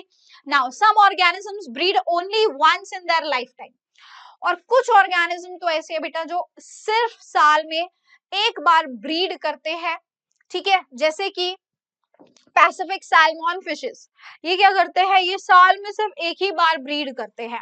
Pacific salmon, आप इसका एक बार अगर आप पूरा chart देखो, ये ओशन से रिवर में इनको जाना पड़ता है, इसको हमेशा सी वाटर से फ्रेश वाटर में जाना पड़ता है, तो ये इसके लिए बड़ी एक हम कह सकते हैं बड़ी दिक्कत होती है। तो क्यों जाता है ये वहां पे, ये फ्रेश वाटर में क्यों जाता है? फ्रेश वाटर में पैसिफिक सैल्मन जाता है स्पॉनिंग के लिए, जिसको हम बोलते हैं लेइंग ऑफ एग्स, ठीक है। ये एग्स ले करने के लिए जाता है, और क्योंकि ये साल में एक बार जाता है इसीलिए ये वहां पे बहुत सारे एग्स एक ही बारी में जाके प्रोड्यूस कराता है। फिर ये एग्स फ्राई में बदल जाते हैं, फ्राई मतलब जो छोटे छोटे वहां से आपके टैडपोल टाइप निकल रहे हैं, फिर फर्दर दे कीप ये अब बड़े हो रहे हैं, बड़े होते होते तक ये अब जो है स्मॉल्ट जब बन जाते हैं तो आ जाते हैं कहाँ पे, ओशन में आ जाते हैं, जिनको हमने पैसिफिक सैल्मन कहा गया है।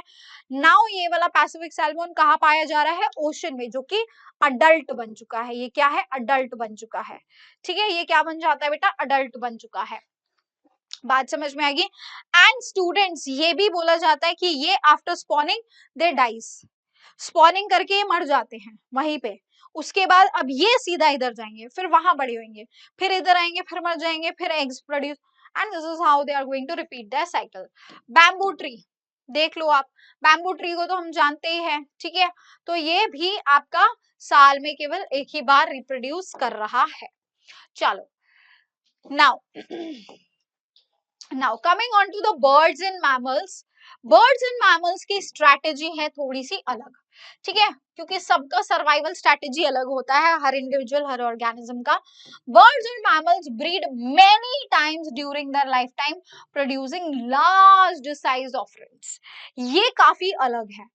ये क्या कर रहे हैं, ये बहुत सारे ऑफस्प्रिंग्स हर साल प्रोड्यूस करते हैं, मतलब बहुत बार, साल में कई बार रिप्रोड्यूस करते हैं ये, ठीक है। एंड पेलाजिक फिशेस, ऑयस्टर्स, ये क्या करते हैं, ये large number of small sized offsprings बना देते हैं। ये एक ही बारी में बहुत सारे ऑफस्प्रिंग्स रिलीज कर देते हैं। ये उल्टा है, इनके नंबर ऑफ ऑफस्प्रिंग्स थोड़े कम है, लेकिन उनका साइज बड़ा होता है, ठीक है। So these are the different different strategies different organisms are doing for their survivals. Clear हो गई बात, डन हो गया। चलो यहां तक हो गया आपका चैप्टर खत्म। अब देखो, सुनो मेरी बात, एक बार ध्यान से सुनो। यहाँ पे आपको जो सबसे ज्यादा सवाल पूछे जाते हैं वो इनिशियली जो स्टार्टिंग का जो भी मैंने पढ़ाया, वहां पे सवाल कहाँ से आते हैं, एट्रीब्यूट्स ऑफ पॉपुलेशन से आते हैं, ठीक है। उसके बाद आपको मतलब वहां पे एज पिरामिड वगैरह, सेक्स रेशो और बर्थ रेट, डेथ रेट, वो सब पूछा जा सकता है। फिर आते हैं आपको आपके जो 2 ग्रोथ मॉडल्स हैं वहां से। उसके अलावा जो भी मैंने बातें की है उसको सिर्फ सुनना पढ़ना, क्वेश्चंस उससे ज्यादा नहीं आते हैं। क्वेश्चन प्रैक्टिस करना, लेकिन टॉपिक वाइज जो भी क्वेश्चंस आपको वहां से मिलेंगे उससे आपको आइडिया लग जाएगा कि अगर कोई भी सवाल मान लो उन टॉपिक से गलती से आ गया तो कैसा आएगा, लेकिन मेजरली वहीं से टॉपिक से क्वेश्चंस आते हैं, ठीक है। अब आ जाओ तुम पॉपुलेशन इंटरेक्शंस पे। यहाँ this is the most asked topic from this chapter. अगर तुमसे पूछा जाए, अगर तुम मेरे से पूछो कि मैम सबसे ज्यादा सवाल इस चैप्टर में से कौन से टॉपिक से आते हैं, तो वो है favourite topic of your NEET, of your NTA, that is population interactions. इसको बड़ी तसल्ली से ध्यान से सुनते हुए चलना, ठीक है। चलो all right, let's start. So interspecific interactions arise from the interaction of the population of the two different species, दो डिफरेंट स्पीशीज की अलग अलग तरीके से पॉपुलेशन इंटरेक्शंस देखने को मिलती हैं। ठीक है, अब ये कैसी इंटरेक्शंस हो सकती है बेटा? पॉजिटिव भी हो सकती है, नेगेटिव भी हो सकते हैं, न्यूट्रल भी हो सकती है। कोई स्पीशीज अगर पॉजिटिव इंपैक्ट दे रहा है तो उसको हमने प्लस से डिनोट किया है, नेगेटिव दे रहा है तो उसको हमने माइनस साइन दिया है, और अगर वो न्यूट्रल इंटरेक्शन शो कर रहा है तो हमने उसके लिए जीरो यहाँ पे यूज किया है। अब उसी के बेसिस पे दो स्पीशीज आपस में, दो अलग अलग स्पीशीज किस तरह से इंटरेक्ट कर रही है, पॉजिटिवली नेगेटिवली या पॉजिटिव नेगेटिव नेगेटिव पॉजिटिव, कैसा इंटरेक्शन है, उसके बेसिस पे हमारे पास में अलग अलग तरह की इंटरैक्शंस होती है। Those are your mutualism, competition, predation, parasitism, commensalism and your amensalism. Mutualism क्या होता है बेटा? यहाँ दोनों ही स्पीशीज आपस में एक दूसरे को हेल्प करती हैं। कंपटीशन नाम से ही समझ में आ रहा है, दोनों ही एक दूसरे को नेगेटिवली अफेक्ट करेंगी। क्यों? क्योंकि दोनों ही सेम रिसोर्सेज के लिए लड़ रही है, तो दोनों एक दूसरे के लिए क्या है? खतरा है। ठीक है, अब प्रेडेशन में क्या होता है? एक प्रेडेटर होता है, एक प्रे होता है। प्रेडेटर को फायदा होता है और प्रे को नुकसान होता है, हमेशा की ही बात है। पैरासिटिज्म में एक को फायदा, दूसरे को नुकसान। एक पैरासाइट, एक होस्ट, पैरासाइट को हमेशा फायदा और होस्ट को हमेशा नुकसान। कमेंसलिज्म एक ऐसा तरीका है, एक ऐसा इंटरैक्शन होता है जहां पे एक स्पीशीज को फायदा हो रहा है लेकिन दूसरे को कोई इफेक्ट नहीं होता है, that is a neutral effect. Similarly we have an amensalism जहां पे एक को नुकसान हो रहा है लेकिन दूसरे को कोई फर्क नहीं पड़ रहा, एक को नुकसान हुए जा रहा है, दूसरे को कोई फर्क नहीं पड़ रहा है। ठीक है बेटा, ये सारी इंटरेक्शंस आपको ओवरऑल समझ में आई। चलो वन बाय वन इनको सारी को पढ़ते हैं। सो यस, यही बातें यहाँ लिखी है, इसको आगे प्रोसीड करते हैं। Starting with the predation first, सबसे पहले हम प्रेडेशन से स्टार्ट करते हैं। सो बच्चे जब हम बात करते हैं प्रेडेशन की, तो आप यहाँ देख रहे हैं एक ये छोटा सा ग्रैनिवोर है ना, जो ग्रेन खा रहा है ऑब्वियसली। सो ये क्या है? ये एक सीड का प्रेडेटर है कि नहीं? भाई उसने सीड खा लिया, बीज ही खा लिया। अब वो बीज कभी पेड़ नहीं बनेगा, तो किसका प्रेडेटर हुआ? सीड का प्रेडेटर हुआ। ठीक है, जैसे कि आपके स्पैरोज जो खाते हैं। सिमिलरली हमारे एनिमल्स हैं जो प्लांट्स खाते हैं, जिनको हम हर्बीवोर बोल रहे हैं, ये किसके प्रेडेटर है? ये प्लांट के प्रेडेटर है। अब इन बकरियों को खाने वाला कौन है? शेर।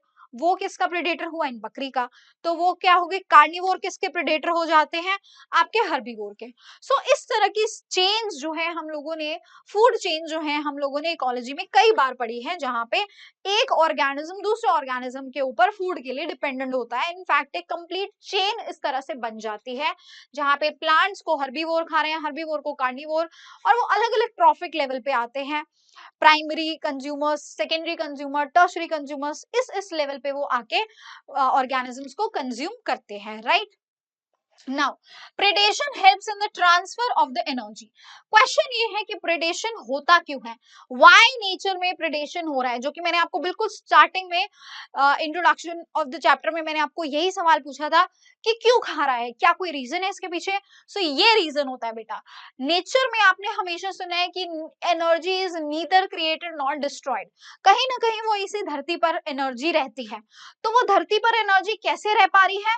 क्योंकि जो भी एनर्जी आपकी लॉस्ट होती है, जो भी एनर्जी आपकी मतलब आगे जा रही है, वो हमेशा ट्रांसफर होती है एक ऑर्गेनिज्म से दूसरे ऑर्गेनिज्म में, एक जगह से दूसरी जगह, एक component of the of your ecosystem to another component.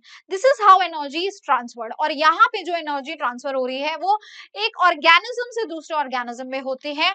Now this energy initially जो सूरज की एनर्जी आ रही है, जो सनलाइट आ रही है, उसको कौन फिक्स कर रहा है? प्लांट्स। अब वही एनर्जी आगे ट्रांसफर हो जाती है किसमें? जब प्लांट ने उसको यूटिलाइज कर लिया, अपने अंदर एटीपी बना ली, अब वो सारी एनर्जी कहाँ जा रही है? हर्बीवोर में।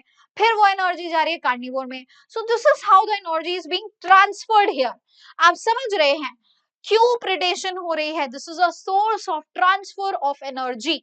वेरी वेरी इंपॉर्टेंट पॉइंट, सबसे मेजर रीजन है प्रेडेशन का। ठीक है, now act as conduits of energy transfer across the trophic level. So basically this predation is actually the conduit of, it is the mode of transfer of energy between the different trophic levels. और क्या ma'am इसके अलावा और भी कोई reason हो सकता है? हाँ, काफी सारे रीजन है, वही सारे हम पढ़ने वाले हैं। आप यहाँ देखो एक हमारे पास एक सिंपल सा एक एग्जाम्पल है जो कि हमने ऑस्ट्रेलिया के अंदर देखा था। ऑस्ट्रेलिया में क्या हुआ, सुनो अब बात, ये किस्सा सुनो आप ऑस्ट्रेलिया का। ऑस्ट्रेलिया में क्या हुआ, प्रिकली पेयर कैक्टस, जो कि ये है प्रिकली पेयर कैक्टस। ऑस्ट्रेलिया के अंदर प्रिकली पेयर कैक्टस को इंट्रोड्यूस किया गया अर्ली 1920s में। ठीक है, इसको लेके आगे, ठीक है भाई, एक पेड़ है, आ गया, क्या दिक्कत है। बट इसने तो हवा मचा दिया भाई, ये तो रुक ही नहीं रहा है, ये तो बढ़े ही बढ़े जा रहा है। Spreading rapidly in the hectares of the range land, हर जगह फैले ही फैले जा रहा है, फैले ही फैले ही जा रहा है। नाउ अब इसको रोकने की जरूरत थी ऑब्वियसली, तो इसको रोकने के लिए एक प्रीडेटर को इंट्रोड्यूस किया गया, एक प्रीडेटर लाया गया जो इस कैक्टस के ऊपर फीड करता है, वो थे ये मॉथ। ये मॉथ्स जो है बेटा, ये इस कैक्टस के ऊपर फीड करते हैं, कैक्टस ईटिंग मॉथ्स थे ये। जब इनको वहां पे इंट्रोड्यूस किया गया तब जाके इन्होंने इस इन्वेजिव कैक्टस को कंट्रोल में लेके आए, तब जाके ये कैक्टस वहां पे खत्म हुए हैं। सो हेंस वी कैन से हम इसको एक बायोलॉजिकल कंट्रोल की तरह, प्रिडेशन एक बायोलॉजिकल कंट्रोलिंग मेथड भी है, जहां पे ये कोई भी वीड अगर गलती से आ जाता है तो उसको ये कंट्रोल कर लेता है। तो बायोलॉजिकल कंट्रोल मेथड है adopted in agricultural pest control are based on the ability of the predator to regulate the prey population. जो हमने बायो कंट्रोल एजेंट्स पढ़े थे याद है, वो खा रहे थे, जैसे हमने बोला था कि ड्रैगन फ्लाई जो है वो मस्कीटो को खा रहा था, आपके जो बीटल्स होते हैं वो एफिड्स को खा रहे हैं, तो वो क्या था, वो प्रेडेशन ही था ना। तो वो कैसे बायो कंट्रोल हो पाया था, through the predation, through the act of predation. And that is why this type of population interaction is very much important in the nature. दूसरा पॉइंट मिल गया, ठीक है, क्यों प्रेडेशन हो रहा है। और सुन लो, अभी और सुन लो, बहुत रीजंस है, बहुत रीजंस है हमारे पास। ठीक है, ऐसे ही थोड़ी ना नेचर में प्रेडेशन चल रहा है। ठीक है, चलो ऐसे ही थोड़ी ना कोई मनमानी कर सकता है जाके दूसरे ऑर्गेनिज्म को खा ले, तो इसके पीछे का रीजन है। ठीक है, आ जाओ देखो दूसरा, फिर है maintain the species diversity in a community. ये क्या करते हैं, प्रेडेटर्स किसी भी जगह पर स्पीशीज की डाइवर्सिटी को मेंटेन करने के लिए भी रिस्पॉन्सिबल है। अब वो कैसे, आ जाओ चलो ये भी देख लेते हैं। इसके लिए भी एक एक्सपेरिमेंट हुआ। अब हमारे पास एक पाइसेस्टर थी जो कि एक स्टार फिश है। पाइसेस्टर एक स्टार फिश थी, कहाँ पे, अमेरिकन पैसिफिक कोस्ट में। It was an important predator, एक बहुत ही ज्यादा इंपॉर्टेंट प्रेडेटर ये थी, राइट, जिसको हम बोलते हैं ना कीस्टोन स्पीशीज है, वो थी। अब इसके हट जाने से सोचो क्या क्या हुआ, क्या तबाही मची। क्यों ये कीस्टोन स्पीशीज थी। कीस्टोन स्पीशीज का मतलब समझ में आता है ना, किसी भी इकोसिस्टम के अंदर कीस्टोन स्पीशीज वो इंपॉर्टेंट स्पीशीज होते हैं जिसकी वजह से बाकी के जो ऑर्गेनिजम्स है वो भी थ्राइव कर रहे होते हैं। बात समझ में आई, उसको बोलते हैं कीस्टोन स्पीशीज, एक इंपॉर्टेंट स्पीशीज किसी भी इकोसिस्टम का। तो यहाँ पे ये जो प्रेडेटर है वो क्या हो गया वहां से, ये एक इंपॉर्टेंट प्रेडेटर था। एक फील्ड एक्सपेरिमेंट किया गया जहां पे स्टार फिश इज रिमूव्ड, जहां पे स्टार फिश पाइसेस्टर को हटा दिया गया। एक छोटा सा फील्ड एक्सपेरिमेंट किया गया एक छोटे से एरिया में, जहां पे अमेरिकन पैसिफिक कोस्ट के छोटे से जगह पे जाके पाइसेस्टर फिश को वहां से हटा दिया। अब उसका नतीजा क्या हुआ, अब उसके हट जाने से, इस पाइसेस्टर फिश के खत्म हो जाने से, वहां से हट जाने से, एक्सटिंक्ट हो जाने से भी हम कह सकते हैं, हमने वहां पे मैनुअली उसको एक्सटिंक्ट कराया है।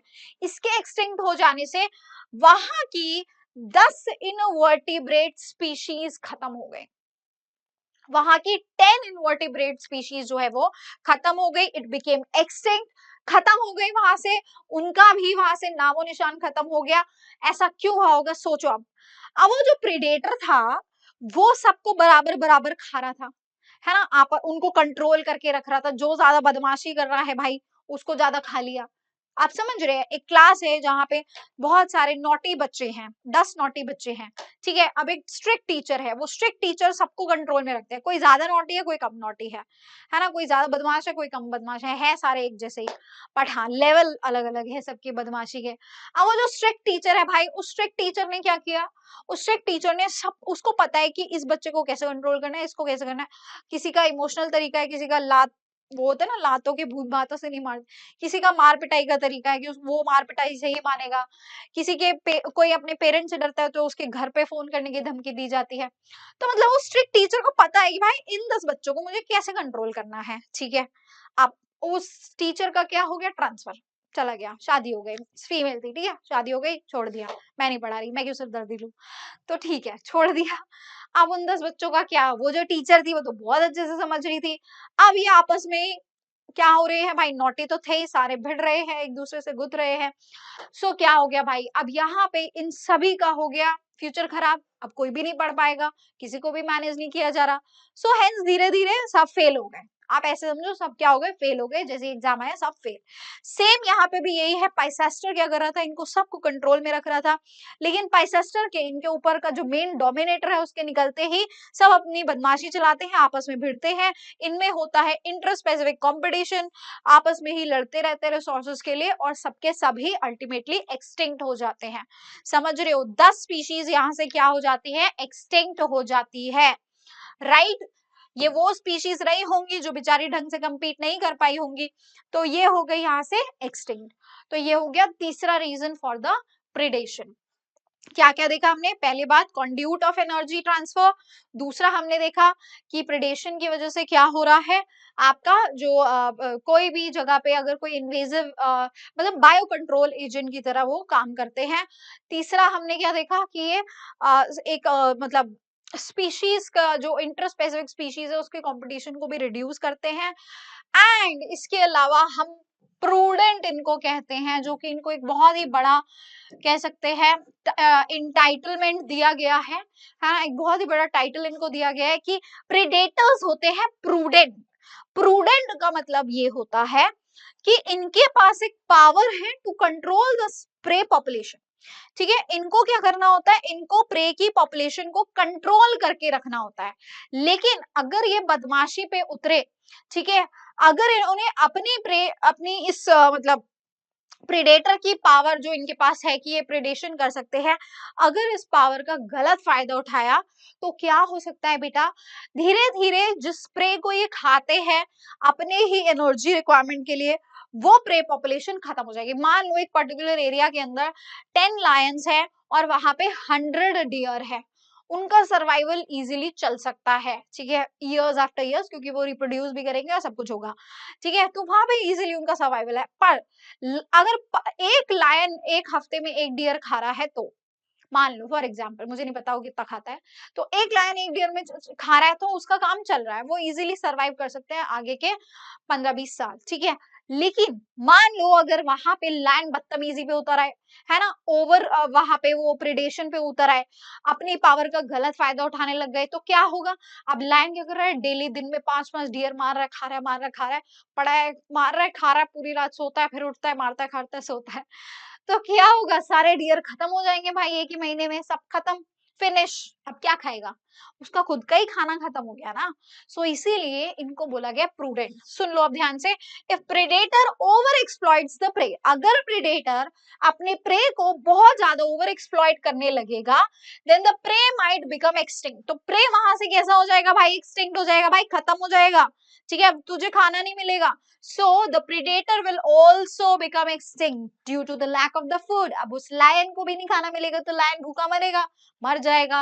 So this is the reason why predator has to be prudent in the nature. They has to control the predator population. अगर मेरी prey की population ये है तो predator की ये होनी चाहिए। अगर predator जो है अपनी प्रेडेटर की पॉपुलेशन यहाँ बढ़ जाएगी तो ये प्रे पॉपुलेशन बचेगी ही नहीं, खत्म। तो किसी भी एक इकोसिस्टम में ये लेवल रहता है, अगर इतना प्रे पॉपुलेशन है तो इतना आपका प्रेडेटर का पॉपुलेशन रहता है, तभी वहां पे जो है एक बैलेंस मेंटेन रह सकता है। अदरवाइज सेम लेवल होगा दोनों का तो खत्म हो जाएगा एक टाइम के बाद, फूड ही नहीं बचेगा प्रेडेटर्स के लिए, ठीक है। नाउ अब क्वेश्चन ये आता है कि मैम प्रे इतने हल्के होते हैं क्या, मतलब वो जिंदगी में आए इसीलिए कि मुझे आओ और खा जाओ। हाँ, वो कुछ नहीं करते अपनी मदद के लिए, अपने डिफेंसिव के लिए, डिफेंसिव सिस्टम के लिए वो कुछ नहीं करेंगे, करते हैं। बहुत सारे प्रेज जो हैं वो अपने डिफेंसिव मैकेनिज्म को एक्टिवेट करते हैं और वो नहीं चाहते कि उनको प्रेडेटर खाए।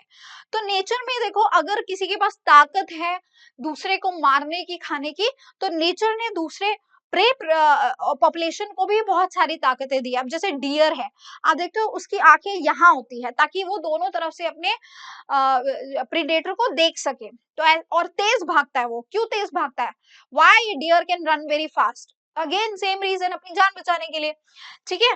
तो इसी तरह से प्रे पॉपुलेशन के पास बहुत सारे तरीके हैं अपने आप को बचाने के। One of them is the camouflage, that is अपना रंग बदल लेना, है ना।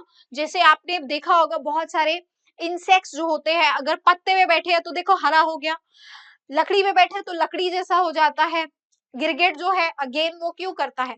सो ये वाली मतलब जो केमोफ्लाज का जो तरीका होता है, ये प्रेडेटर भी अपनाता है बेटा, ठीक है। जो वहां पे जो हमारी जो गिरगिट है, कैमलियन है, वो इंसेक्ट को खाने के लिए रंग बदलती है। तो ये प्रेडेटर भी करता है और प्रे भी करता है, हमेशा ऐसा नहीं कि प्रे के पास ही है, प्रेडेटर के पास भी है, ठीक है। नेक्स्ट आ गया डिसटेस्टफुलनेस, जो कि आपकी ये मोनार्क बटरफ्लाई करती है। मोनार्क बटरफ्लाई क्या करती है बेटा, ये ना मतलब हाईली डिस्टेस्टफुल हो जाती है टू इट्स बर्ड प्रेडेटर। इसका प्रेडेटर है एक चिड़िया, जिसको खाने की कोशिश करती रहती है। अब ये क्या करती है, इसके पास एक ये स्पेशल केमिकल एक्वायर करती है अपने कैटरपिलर स्टेज में। जब ये इस कैटरपिलर के स्टेज में होती है, उस समय पे एक पॉइजनस वीड के ऊपर ये फीड करती है। क्या करती है? एक जहरीला वीड खाती है ये, है ना। और वो सारे जो पॉइजनस रसायन है, वो केमिकल्स है, इसकी बॉडी में चले जाते हैं। तो जब ये बड़ी हो जाती है बटरफ्लाई, ये जो मोनार्क बटरफ्लाई है, जब बड़ी हो जाती है और इसको जब वो चिड़िया खाने आती है, ठीक है, इसको जब इसका प्रेडेटर खाने आता है, तो उसको लगती है बहुत ही गंदा टेस्ट। कैसा लगता है? बहुत ही ब्लैंड गंदा सा टेस्ट आता है, जिसकी वजह से वो इसको नहीं खाती है एंड हेंस इसकी जान बच जाती है। क्लियर हो गया? चलो नेक्स्ट है, नेक्स्ट नेक्स्ट नेक्स्ट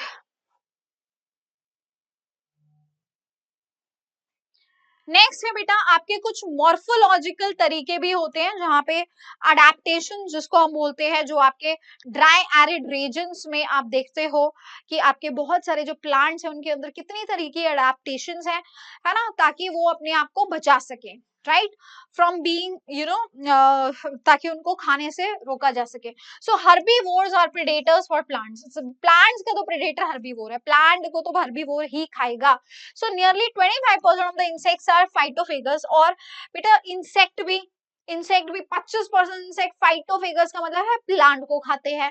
अब भाई ये भी एक और आ गए प्लांट को खाने वाले, हर्बीवोर तो थे ही, अब इंसेक्ट भी आ गए, ठीक है। Feeding on the plants of the plants आप, इसके अलावा कुछ और एनिमल्स भी होते हैं, बर्ड्स भी होती है, right. So plants evolved many morphological and chemical defensive against the herbivores.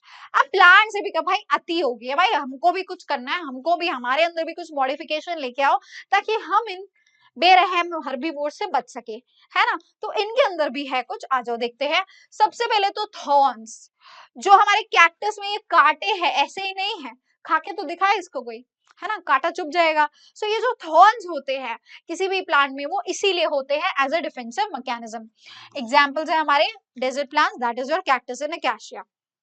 इसके अलावा और भी देखो, प्लांट्स के अंदर ना ऐसे बहुत सारे केमिकल्स जो है, many plants produce and store chemicals which make the herbivore sick.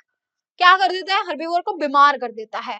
Inhibit feeding, जिसकी वजह से वो फीडिंग ही छोड़ देगा, उसको दोबारा खाने जाएगा ही नहीं। और affects the reproduction even after and और कॉज डेथ।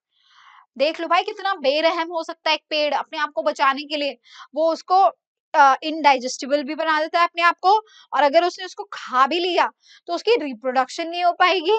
आप पैदा करके दिखाओ दूसरा दूसरा अपना इंडिविजुअल, है ना, नहीं आ पाएगा। प्लांट ही इतना शातिर हो रखा है। और तीसरा कि सीधा सीधा मौत दे देता है, डेथ भी हो जाती है। कैसे? एक एग्जांपल है इसका, कैलोट्रोपिस, जो एक कॉमन सी वीड रहती है, produces the cardiac glycosides to escape from the herbivores like the cattles. Cattles उसको बहुत खाते हैं, ठीक है। तो इससे बचने के लिए कैलोट्रोपिस जो है इन कार्डियक ग्लाइकोसाइड्स को प्रोड्यूस करता है, ठीक है। इसके अलावा भी बहुत सारे जो ये केमिकल्स आपके प्लांट्स में प्रोड्यूस हो रहे होते हैं ना, निकोटीन, कैफीन जिसको हम पी रहे हैं, वो कोई एक पर्पस के लिए वहां प्रोड्यूस हुआ है। Quinine, strychnine, opium etcetera, they are all extracted from the plants and are actually produced by the plants as a defensive mechanism for your grazers and the browsers। बात समझ में आई? आज समझ में आई तुम्हें अपनी कॉफी की कहानी? ठीक है, चलो आ जाओ, आगे आ जाओ।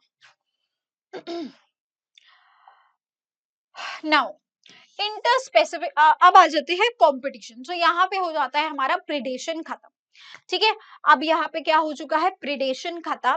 प्रिडेशन पे काफी सवाल आते हैं, so you have to study it very nicely.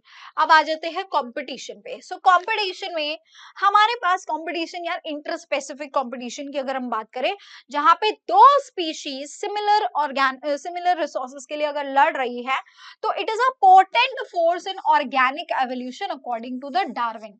Darwin का ये कहना था कि इंटर स्पेसिफिक कंपटीशन एवोल्यूशन में हेल्प करता है। सर्वाइवल ऑफ द फिटेस्ट यही से आया था, याद है आपको, कि जो ज्यादा फिट रहेगा वही सर्वाइव करेगा, जो ज्यादा तेजी से रिप्रोड्यूस करेगा वही सर्वाइव करेगा। रिप्रोड्यूस करने के लिए उसको तेजी से अपने रिसोर्सेज भी हड़पने होंगे, ठीक है। Generally competition occurs between closely related species. भाई नॉर्मली क्लोजली रिलेटेड स्पीशीज के बीच में ही कंपटीशन होगा, है ना, क्योंकि उनके रिसोर्सेज जो होंगे वो सेम रहते हैं, सेम रिसोर्सेज है लेकिन लिमिटिंग है, तभी उनके बीच में आपस में लड़ाई होगी। अगर किसी का रिसोर्स ही अलग अलग है तो वो क्यों लड़ेंगे।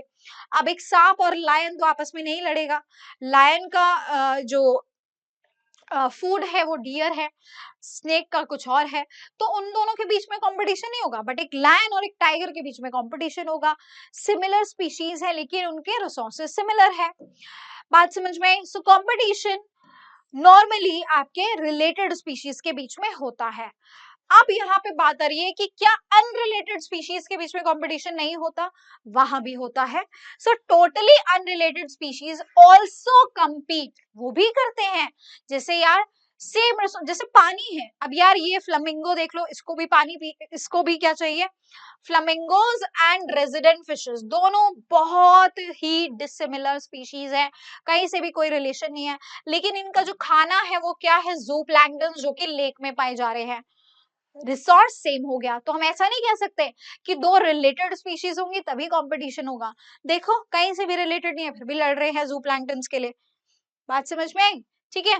चलो नाउ इंटरफेरेंस कंपटीशन, अब ये क्या चीज है, there is this term known as interference competition. क्या होता है ये बेटा, interference competition में the feeding efficiency of one species might be reduced due to the interfering and the inhibitory presence of the other species even if the resources of food, ये सारी चीजें वहां पे जैसे कि फूड एंड स्पेस ये abundant भी है, तब भी क्या होता है इंटरफेरेंस स्पीशीज में, मतलब इंटरफेरेंस कंपटीशन में, फीडिंग एक स्पीशीज की फीडिंग एफिशिएंसी हमेशा दूसरे के इंटरफेयर करने की वजह से, दूसरे की प्रेजेंस की वजह से हमेशा इंटरफेयर होगी, हमेशा खराब होगी। And inhibitory presence of the other species, even अगर कितना भी फूड है, कितना भी स्पेस है, लेकिन अगर दोनों एक दूसरे के कामों में टांग अड़ा रहे हैं, वो किसी चीज को खाने जा रहा है, दूसरा अगर बीच में आ जा रहा है, तो उसकी वजह से फीडिंग एफिशिएंसी दोनों की ही अफेक्ट होती है।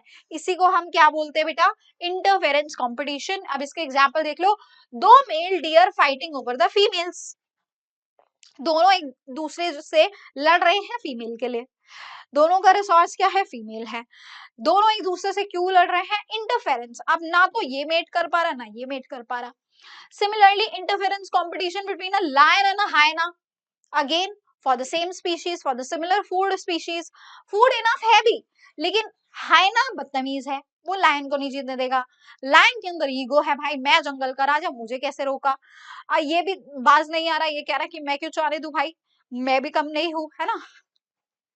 तो लड़ाई चल रही है दोनों में आपस में, और दोनों ही नहीं खा पा रहे, इसको बोलते हैं इंटरफेरेंस, ठीक है। दोनों एक दूसरे के फीडिंग हैबिट्स पे इंटरफेयर कर रहे हैं। बात क्लियर हो गई। नेक्स्ट आया बेटा तुम्हारा एक एग्जाम्पल ऑफ द कंपटीशन, ठीक है, आ जाओ इसको देखो। Competition is best defined as a process in which the fitness, so overall हम ये कह सकते हैं, हम कंपटीशन को कैसे डिफाइन करते हैं, competition is best defined as a process in which the fitness of one species, एक स्पीशीज की फिटनेस हमेशा दूसरे के प्रेजेंस में लोअर डाउन होती ही होती है। कंपटीशन में दोनों ही एक दूसरे को मतलब वहां पे रोक रहे हैं, उनके लिए प्रॉब्लम क्रिएट कर रहे हैं, उनके फीडिंग के लिए, उनके मेटिंग के लिए, हर चीज के लिए, ठीक है। तो दोनों की ही एफिशिएंसी एक दूसरे की प्रेजेंस में रिड्यूस होती ही होती है। And here here comes a theorem, यहाँ से एक मतलब पोस्टुलेट आया जो कि हमको गॉस जी ने दिया। गॉस ने एक एक्सपेरिमेंट किया था और जिसमें ये डेमोन्स्ट्रेट किया that competitively superior species will eventually eliminate the other species where the resources are limited. अब ये गॉस जी क्या है, क्या बोल रहे हैं, इन्होंने एक एक्सपेरिमेंट किया एंड इन्होंने उस फील्ड एक्सपेरिमेंट के थ्रू ये बताया कि किसी भी एरिया के अंदर अगर दो स्पीशीज सिमिलर रिसोर्सेज के लिए लड़ रही है, बात सुनना, दो स्पीशीज अगर सिमिलर रिसोर्सेज के लिए लड़ रही है और अगर दोनों का जो मतलब रिसोर्स जो है वहां पे वो लिमिटेड है, तो उस कंडीशन में एक हमेशा सुपीरियर होगा। टाई तो होने नहीं वाला मैच भाई, देखो एक ना एक तो जीतेगा, एक ना एक तो खाएगा ही, भूखमरी ऐसी होती है।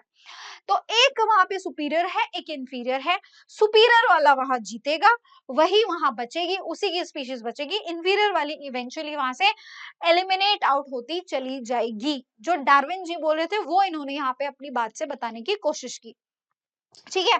और इन्होंने इसका एग्जाम्पल भी बताया कि Abingdon tortoise in the Galapagos islands became totally extinct. इन्होंने कैसा एग्जाम्पल दिया कि गैलापागोस आइलैंड में ये बेचारे एबिंगडन टॉर्टोइज होते थे, ये मस्त अपना खाना खाते रहते थे, ठीक है, क्या करते रहते थे, इनकी ब्राउजिंग एफिशिएंसी बढ़िया थी, खाते थे ये, ठीक है। लेकिन जैसे ही वहां पे किसको इंट्रोड्यूस किया गया, गोट्स को, बकरियों को जैसे इंट्रोड्यूस किया गया, इनकी फीडिंग एफिशिएंसी इनके रिस्पेक्ट में क्या हो गई, एबिंगडन की कम हो गई, गोट्स की बढ़ गई एंड धीरे धीरे यहाँ से एबिंगडन टॉर्टोइज जो थे वो वहां से क्या हो गए, एक्सटिंक्ट होते चले गए, ठीक है, क्या हो गए, वहां से एक्सटिंक्ट होते चले गए। बात समझ में आ गई, ठीक है। बेचारे टर्टल्स के साथ कितना बुरा हुआ है ना, टॉर्टोइज के साथ कितना बुरा हुआ। चलो आ जाओ, ठीक है, बात समझ में आ गई। तो ये तो गॉस जी ने बोला है, राइट, किसने बोला है, गॉस ने। नाउ बेटा देखो, a species whose distribution is restricted to a small geographical area because of the presence of the competitively superior species is found to expand its distribution range dramatically when the competing species is experimentally removed। एक और चीज यहाँ से आई है, एक और चीज यहाँ से आई है, दैट इज कॉम्पिटिटिव रिलीज, कि अगर हम इस हमने अभी तक ये बोला, मतलब गॉस जी ने ये बोला कि अगर दो स्पीशीज के बीच में कंपटीशन हो रहा है तो एक जीत रही है दूसरी हार रही है। अब यहाँ पे एक टर्म आता है कॉम्पिटिटिव रिलीज, कि हम इस कंपटीशन को रिलीज यानी कम कर सकते हैं, कैसे, जो वहां पे कॉम्पिटिटिवली सुपीरियर है, एक फील्ड एक्सपेरिमेंट में कॉम्पिटिटिवली सुपीरियर स्पीशीज को जब हमने हटाया तो वहां इंफीरियर वाली बेचारी जो स्पीशीज थी, जो नहीं थ्राइव कर पा रही थी, नहीं ग्रो कर पा रही थी, अब उसने धड़ल्ले से ग्रो किया, क्योंकि नाउ दो जो सुपीरियर है जिससे वो लड़ रहा था वो वहां से चला गया। भाई ऑब्वियस सी बात है, एक जगह है, एक एरिया है, उसका अगर मान लो कोई एक मतलब जैसे पहले के वो मूवीज में दिखाते थे ना, एक जगह का गुंडा है कोई, कि मैं यहाँ का गुंडा हूँ, ठीक है, अब वो क्या है, वो सुपीरियर है और एक और नया वहां पे गुंडा आ गया, वो इंफीरियर है। तो अभी तुमने वो मूवी भी देखी होगी धुरंधर, है ना, तो इनिशियली आपने देखा था पहले लायरा का वो क्या था, कौन सी जगह थी वो पाकिस्तान में, व्हाटएवर जो भी था, मतलब आप समझ रहे हो, एक एरिया का अगर ऑलरेडी कोई बहुत ज्यादा सुपीरियर गुंडा है और दूसरा वहां पे इंफीरियर सा है, लेकिन उसके दिमाग में क्या है कि भाई अगर ये यहाँ से हट गया तो पक्का मैं ही यहाँ पे राज करने वाला हूँ, है ना, और मान लो उस गुंडे की डेथ हो गई, उसको पुलिस पकड़ के ले गई, कुछ भी हो गया, तो वो जो इंफीरियर वाला है अब वो गुंडा बनेगा, वो राज करेगा, सिंपल सी चीज, ठीक है, एग्जाम्पल दी, आप गुंडे मत बनने लग जाना।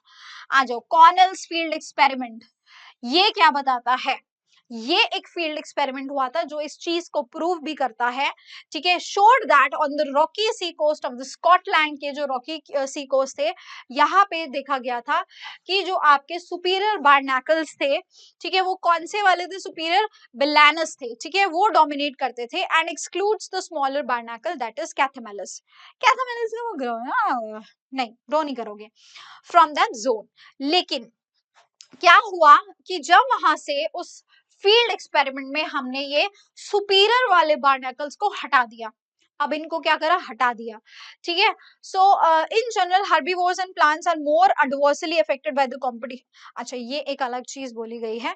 सो बेटा क्या हुआ, जब इस फील्ड एक्सपेरिमेंट में इनको यहाँ से हटा दिया गया, अब मेरे कैथामेलिस यहाँ पे इजिली ग्रो कर पा रहे थे। नाउ द कैथामेलिस, वो स्लाइड शायद यहाँ से हट गई है, तो जैसे ही इन वाले सुपीरियर बैलेंस को हटाया तो अब मेरे ये जो कैथामेलिस है दे वर थ्राइविंग, दे वर ग्रोइंग, मस्त आराम से ग्रो कर रहे थे। बात समझ में आ गई? क्लियर हो गया? ये हमने कॉर्नेल जी ने ये फील्ड एक्सपेरिमेंट किया था, उसके थ्रू ये शो भी किया है कि कंपटीशन को अगर रिलीज कर देते हो तो जो इंफीरियर वाली स्पीशीज जो वहां पे हमेशा से मतलब जीने के लिए तड़प रही थी, ग्रो करने के लिए तड़प रही थी, अब वो करेगी जब उसका कंपटीशन हट जाएगा, राइट? और एक लाइन आपके एनसीईआरटी कहती है, in general herbivores and plants जो होते हैं are more adversely affected by competition than carnivores।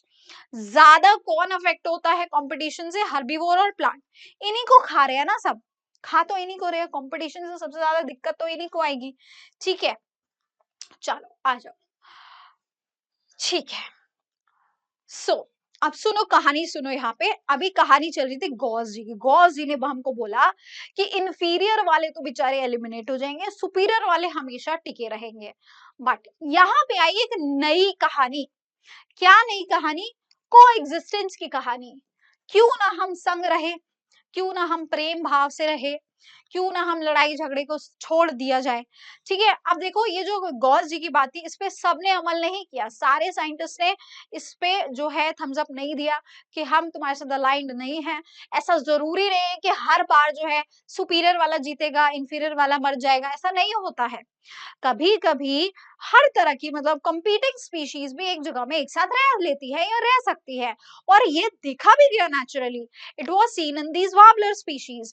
ये आपकी अलग अलग वार्बलर स्पीशीज थी, इनका खाना एक था, लेकिन इन्होंने क्या किया, इन्होंने अपने रिसोर्सेज को बांट दिया।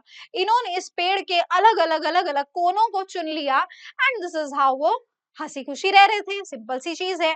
This is known as resource partitioning. क्या बोला जाता है इसको? को एग्जिस्टेंस बाय, कैसे को एग्जिस्ट कर रहे हैं? By resource partitioning. भाई इन्होंने अपने रिसोर्सेज को ही बांट लिया है।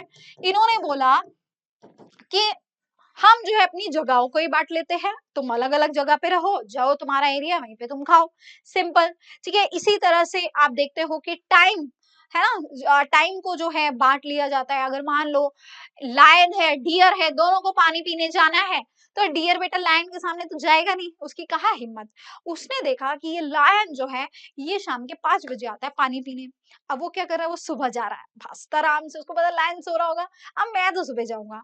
पर इस तरह से उस एरिया में लायन भी रह रहा है, डियर भी रह रहा है। How? By partitioning the resources. ऐसा तो है नहीं कि वहां पे डियर को रहने ही नहीं देंगे, भाई रहेंगे ना, कोई एग्जिस्टेंस तो होगा उस एरिया में।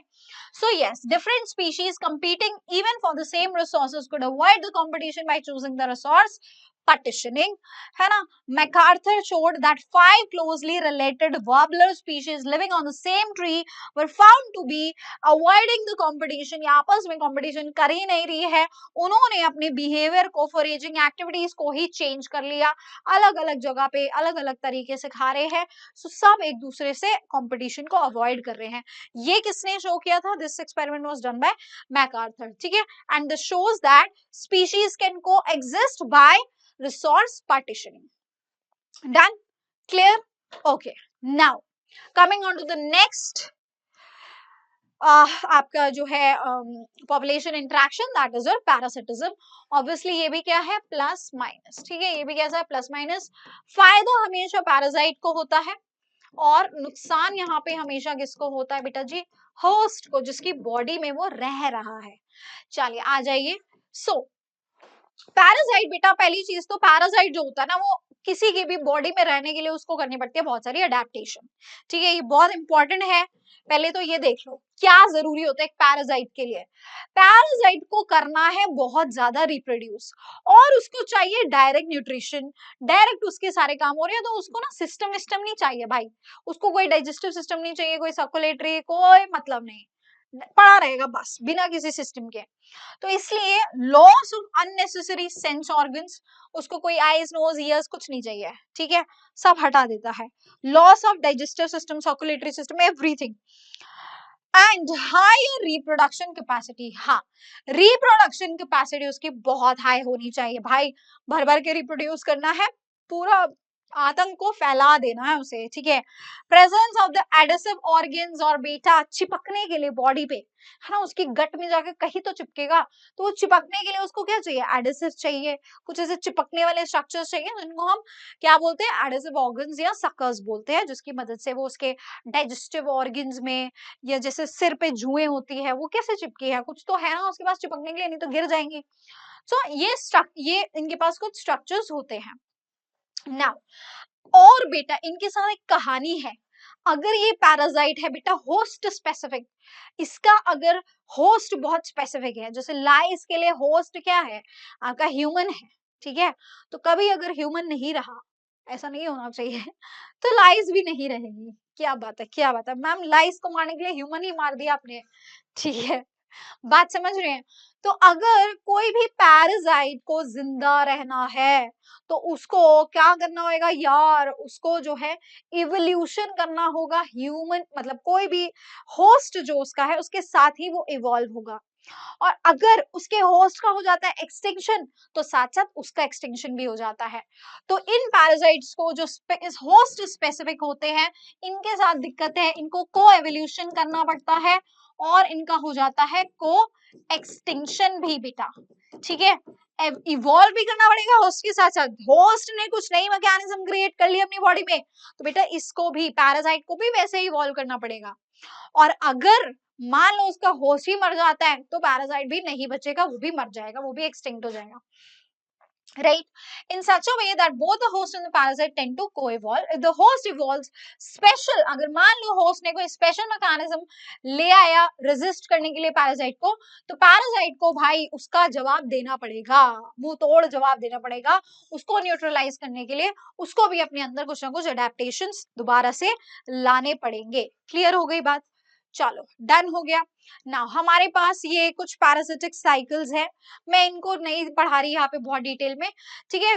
कई हो के तो आपके जो मतलब होस्ट होते हैं वो एक भी नहीं दो होते हैं, डाइजेनिक होस्ट, है ना, डाइजेनिक पैरासाइट बोलते हैं, जिसके दो होस्ट होते हैं, जैसे कि आपका प्लाज्मोडियम, उसको ह्यूमन भी चाहिए, मस्कीटो भी चाहिए, एनोफिलीज। एंड सिमिलरली यहाँ पे भी एक आपकी लिवर फ्लू की कहानी बताई गई है, ठीक है। तो बहुत कॉम्प्लेक्स साइकिल्स होते हैं, हम यहाँ पे बहुत डिटेल में नहीं जा रहे, वैसे भी आपको ये सब जो है आपको ह्यूमन हेल्थ वाले चैप्टर में पढ़ा दिया जाएगा। नाउ पैरासाइट्स के टाइप्स होते हैं, that is ecto and endo. As the name says, ecto means the parasite that lives outside the body of host, outside the host body, ये होस्ट की बॉडी के बाहर रहता है। और एंडो कहाँ रहता है, lives inside the host body, ठीक है बेटा, ये होस्ट की बॉडी के अंदर रहते हैं, endoparasite. Now female mosquitoes are not considered the parasites.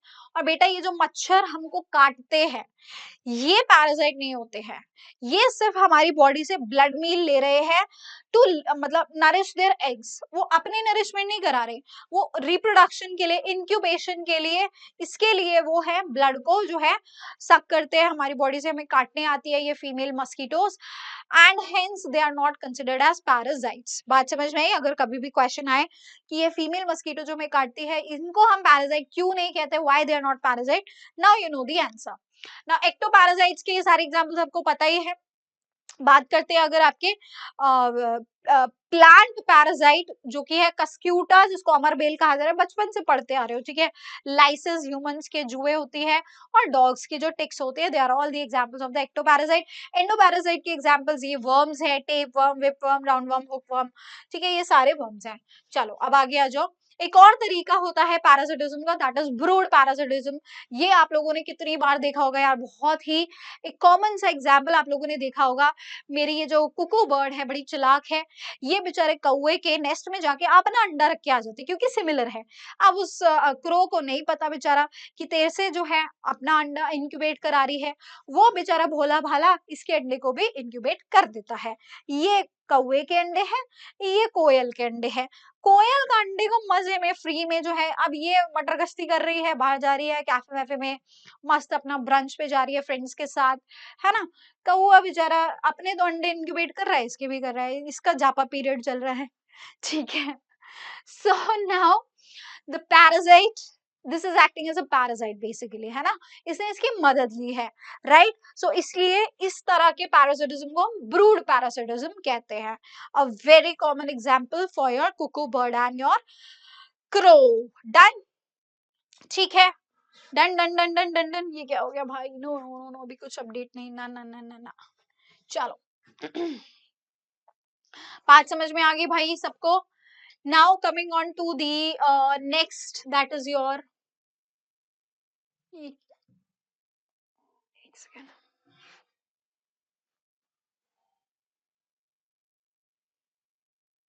okay, now coming on to the next, population interaction, that is your commensalism. ठीक है, कमेंसलिज्म में क्या बताया था मैम ने कि एक को फायदा होता है और दूसरे पर न्यूट्रल इफेक्ट होता है। इसके 4 एग्जांपल बस आपको लर्न कर लेने हैं, और मैं तुमको ये भी बता देती हूँ कैसे ये एक के लिए फायदा एक के लिए न्यूट्रल है। ठीक है, बस एग्जांपल लर्न कर लो, दैट्स इट, और इसमें कुछ नहीं पढ़ना तुम्हें। सबसे पहले एग्जांपल है आपके ऑर्किड और मैंगो का। अब देखो, मैंगो का ट्री है मस्त आराम से खड़ा है। ऑर्किड कहती है कि यार मुझे थोड़ी सी जगह दे दो यार, मुझे ग्रो करना है, जाती है उस पे ग्रो कर लेती है। मैंगो कहता है ठीक है भाई कर ले यार, अपने पास बहुत स्पेस है। मैंगो बहुत दयावान है, तो मैंगो पे है न्यूट्रल इफेक्ट, ऑर्किड को आ गए मजे प्लस इफेक्ट, फ्री में इसको किराए का घर मिल गया, है ना। चलो नेक्स्ट आ गया बार्नेकल्स एंड वेल्स। अब देखो, ये बार्नेकल्स है जो वेल की पीठ पर बैठी हुई है। कितनी सारी बार्नेकल्स भरी हुई है वेल की पीठ पे, क्यों है? क्योंकि जैसे जैसे वेल आगे आगे पानी में बढ़ती है वैसे वैसे वहां से प्लैंक्टन्स आते हैं जिनको ये बार्नेकल्स खाते हैं। बार्नेकल्स के आ रहे हैं मजे, जैसे जैसे पानी में जाएगा भर भर के प्लैंक्टन जाएंगे, खाते चले जाएंगे, है ना, बैठे बैठे फ्री में राइड ले रहे हैं, खाना खा रहे हैं। तो बार्नेकल्स को हो जाता है यहाँ पे फायदा, वेल को कोई इफेक्ट नहीं पड़ रहा भाई। वेल कह रहा मेरा शिकार कुछ और है, मुझे तो वैसे भी जाना है, आ जाओ चलो, तुम्हें भी मैं फ्री में राइड दे देता हूँ, क्या ही जा रहा है मेरा। सो कमेंसलिज्म हो गया। नेक्स्ट एग्जांपल है कैटल और इग्रेट बर्ड का।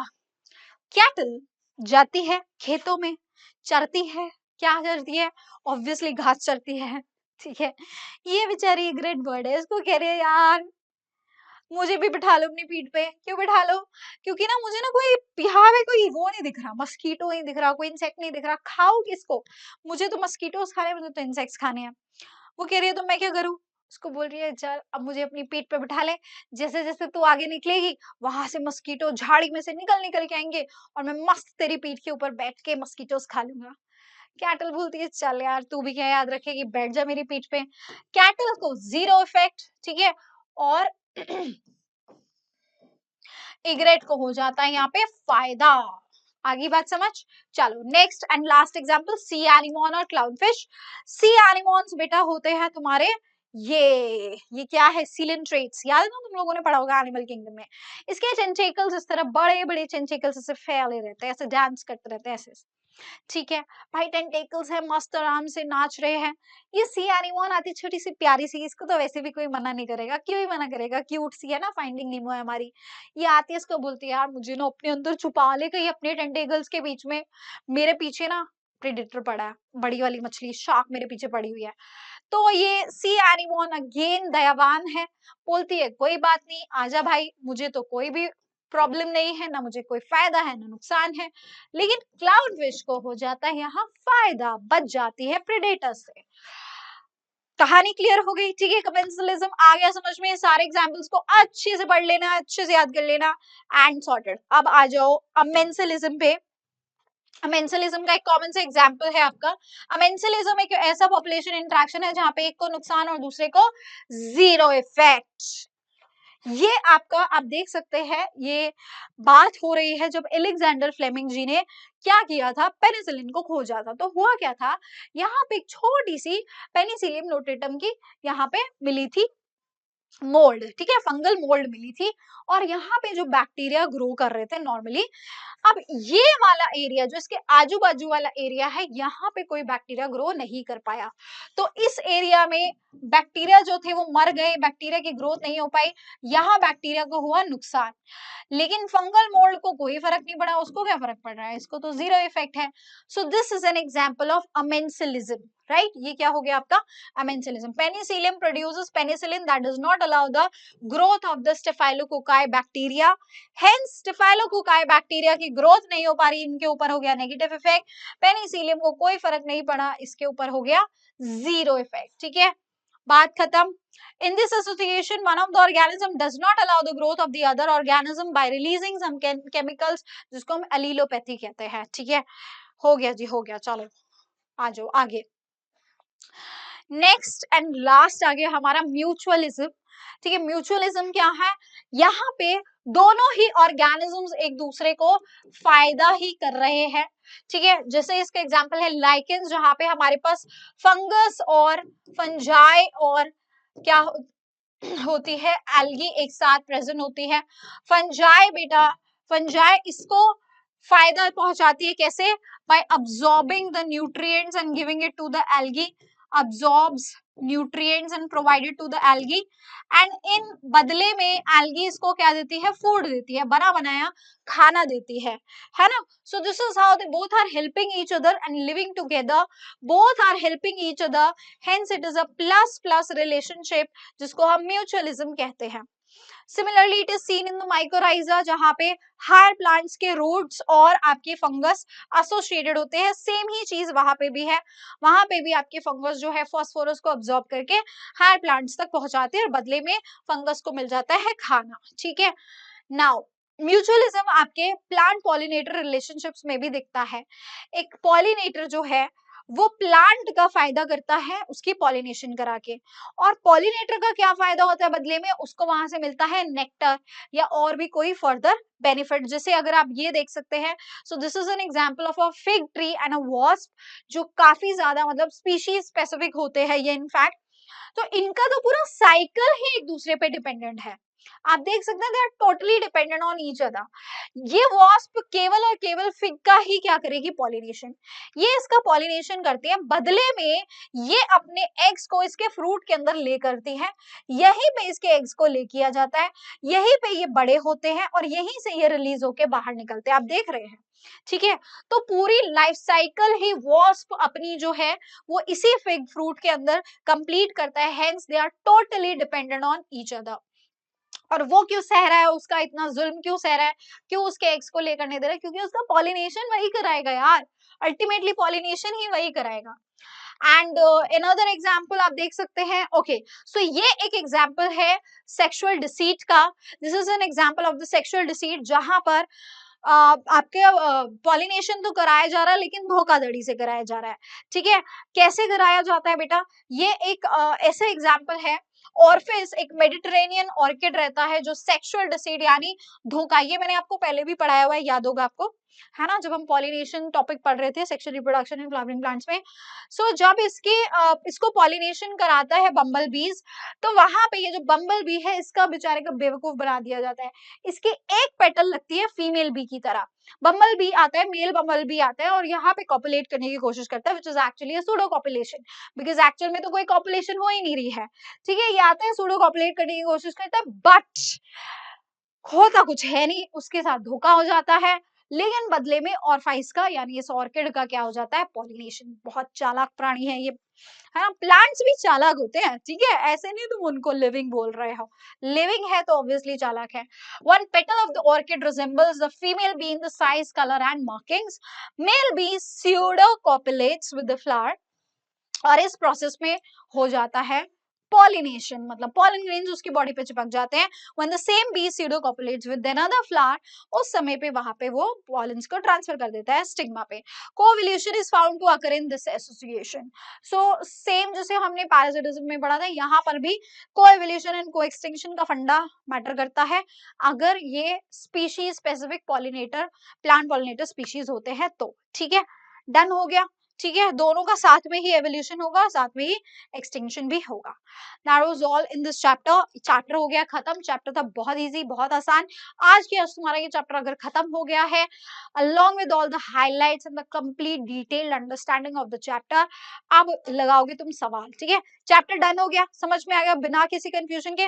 कमेंट करके बताओ जल्दी से, अभी से अभी मुझे कमेंट करके बता दो कि तुम्हें पूरा चैप्टर हो गया है अच्छे से तुम्हें समझ में आ गया और अब तुम इस चैप्टर के सवाल लगाने के लिए हो गए हो तैयार। इस चैप्टर के तुरंत जाके 200 क्वेश्चंस लगाओगे एंड यू आर सॉर्टेड। ठीक है, done, bye bye, thank you.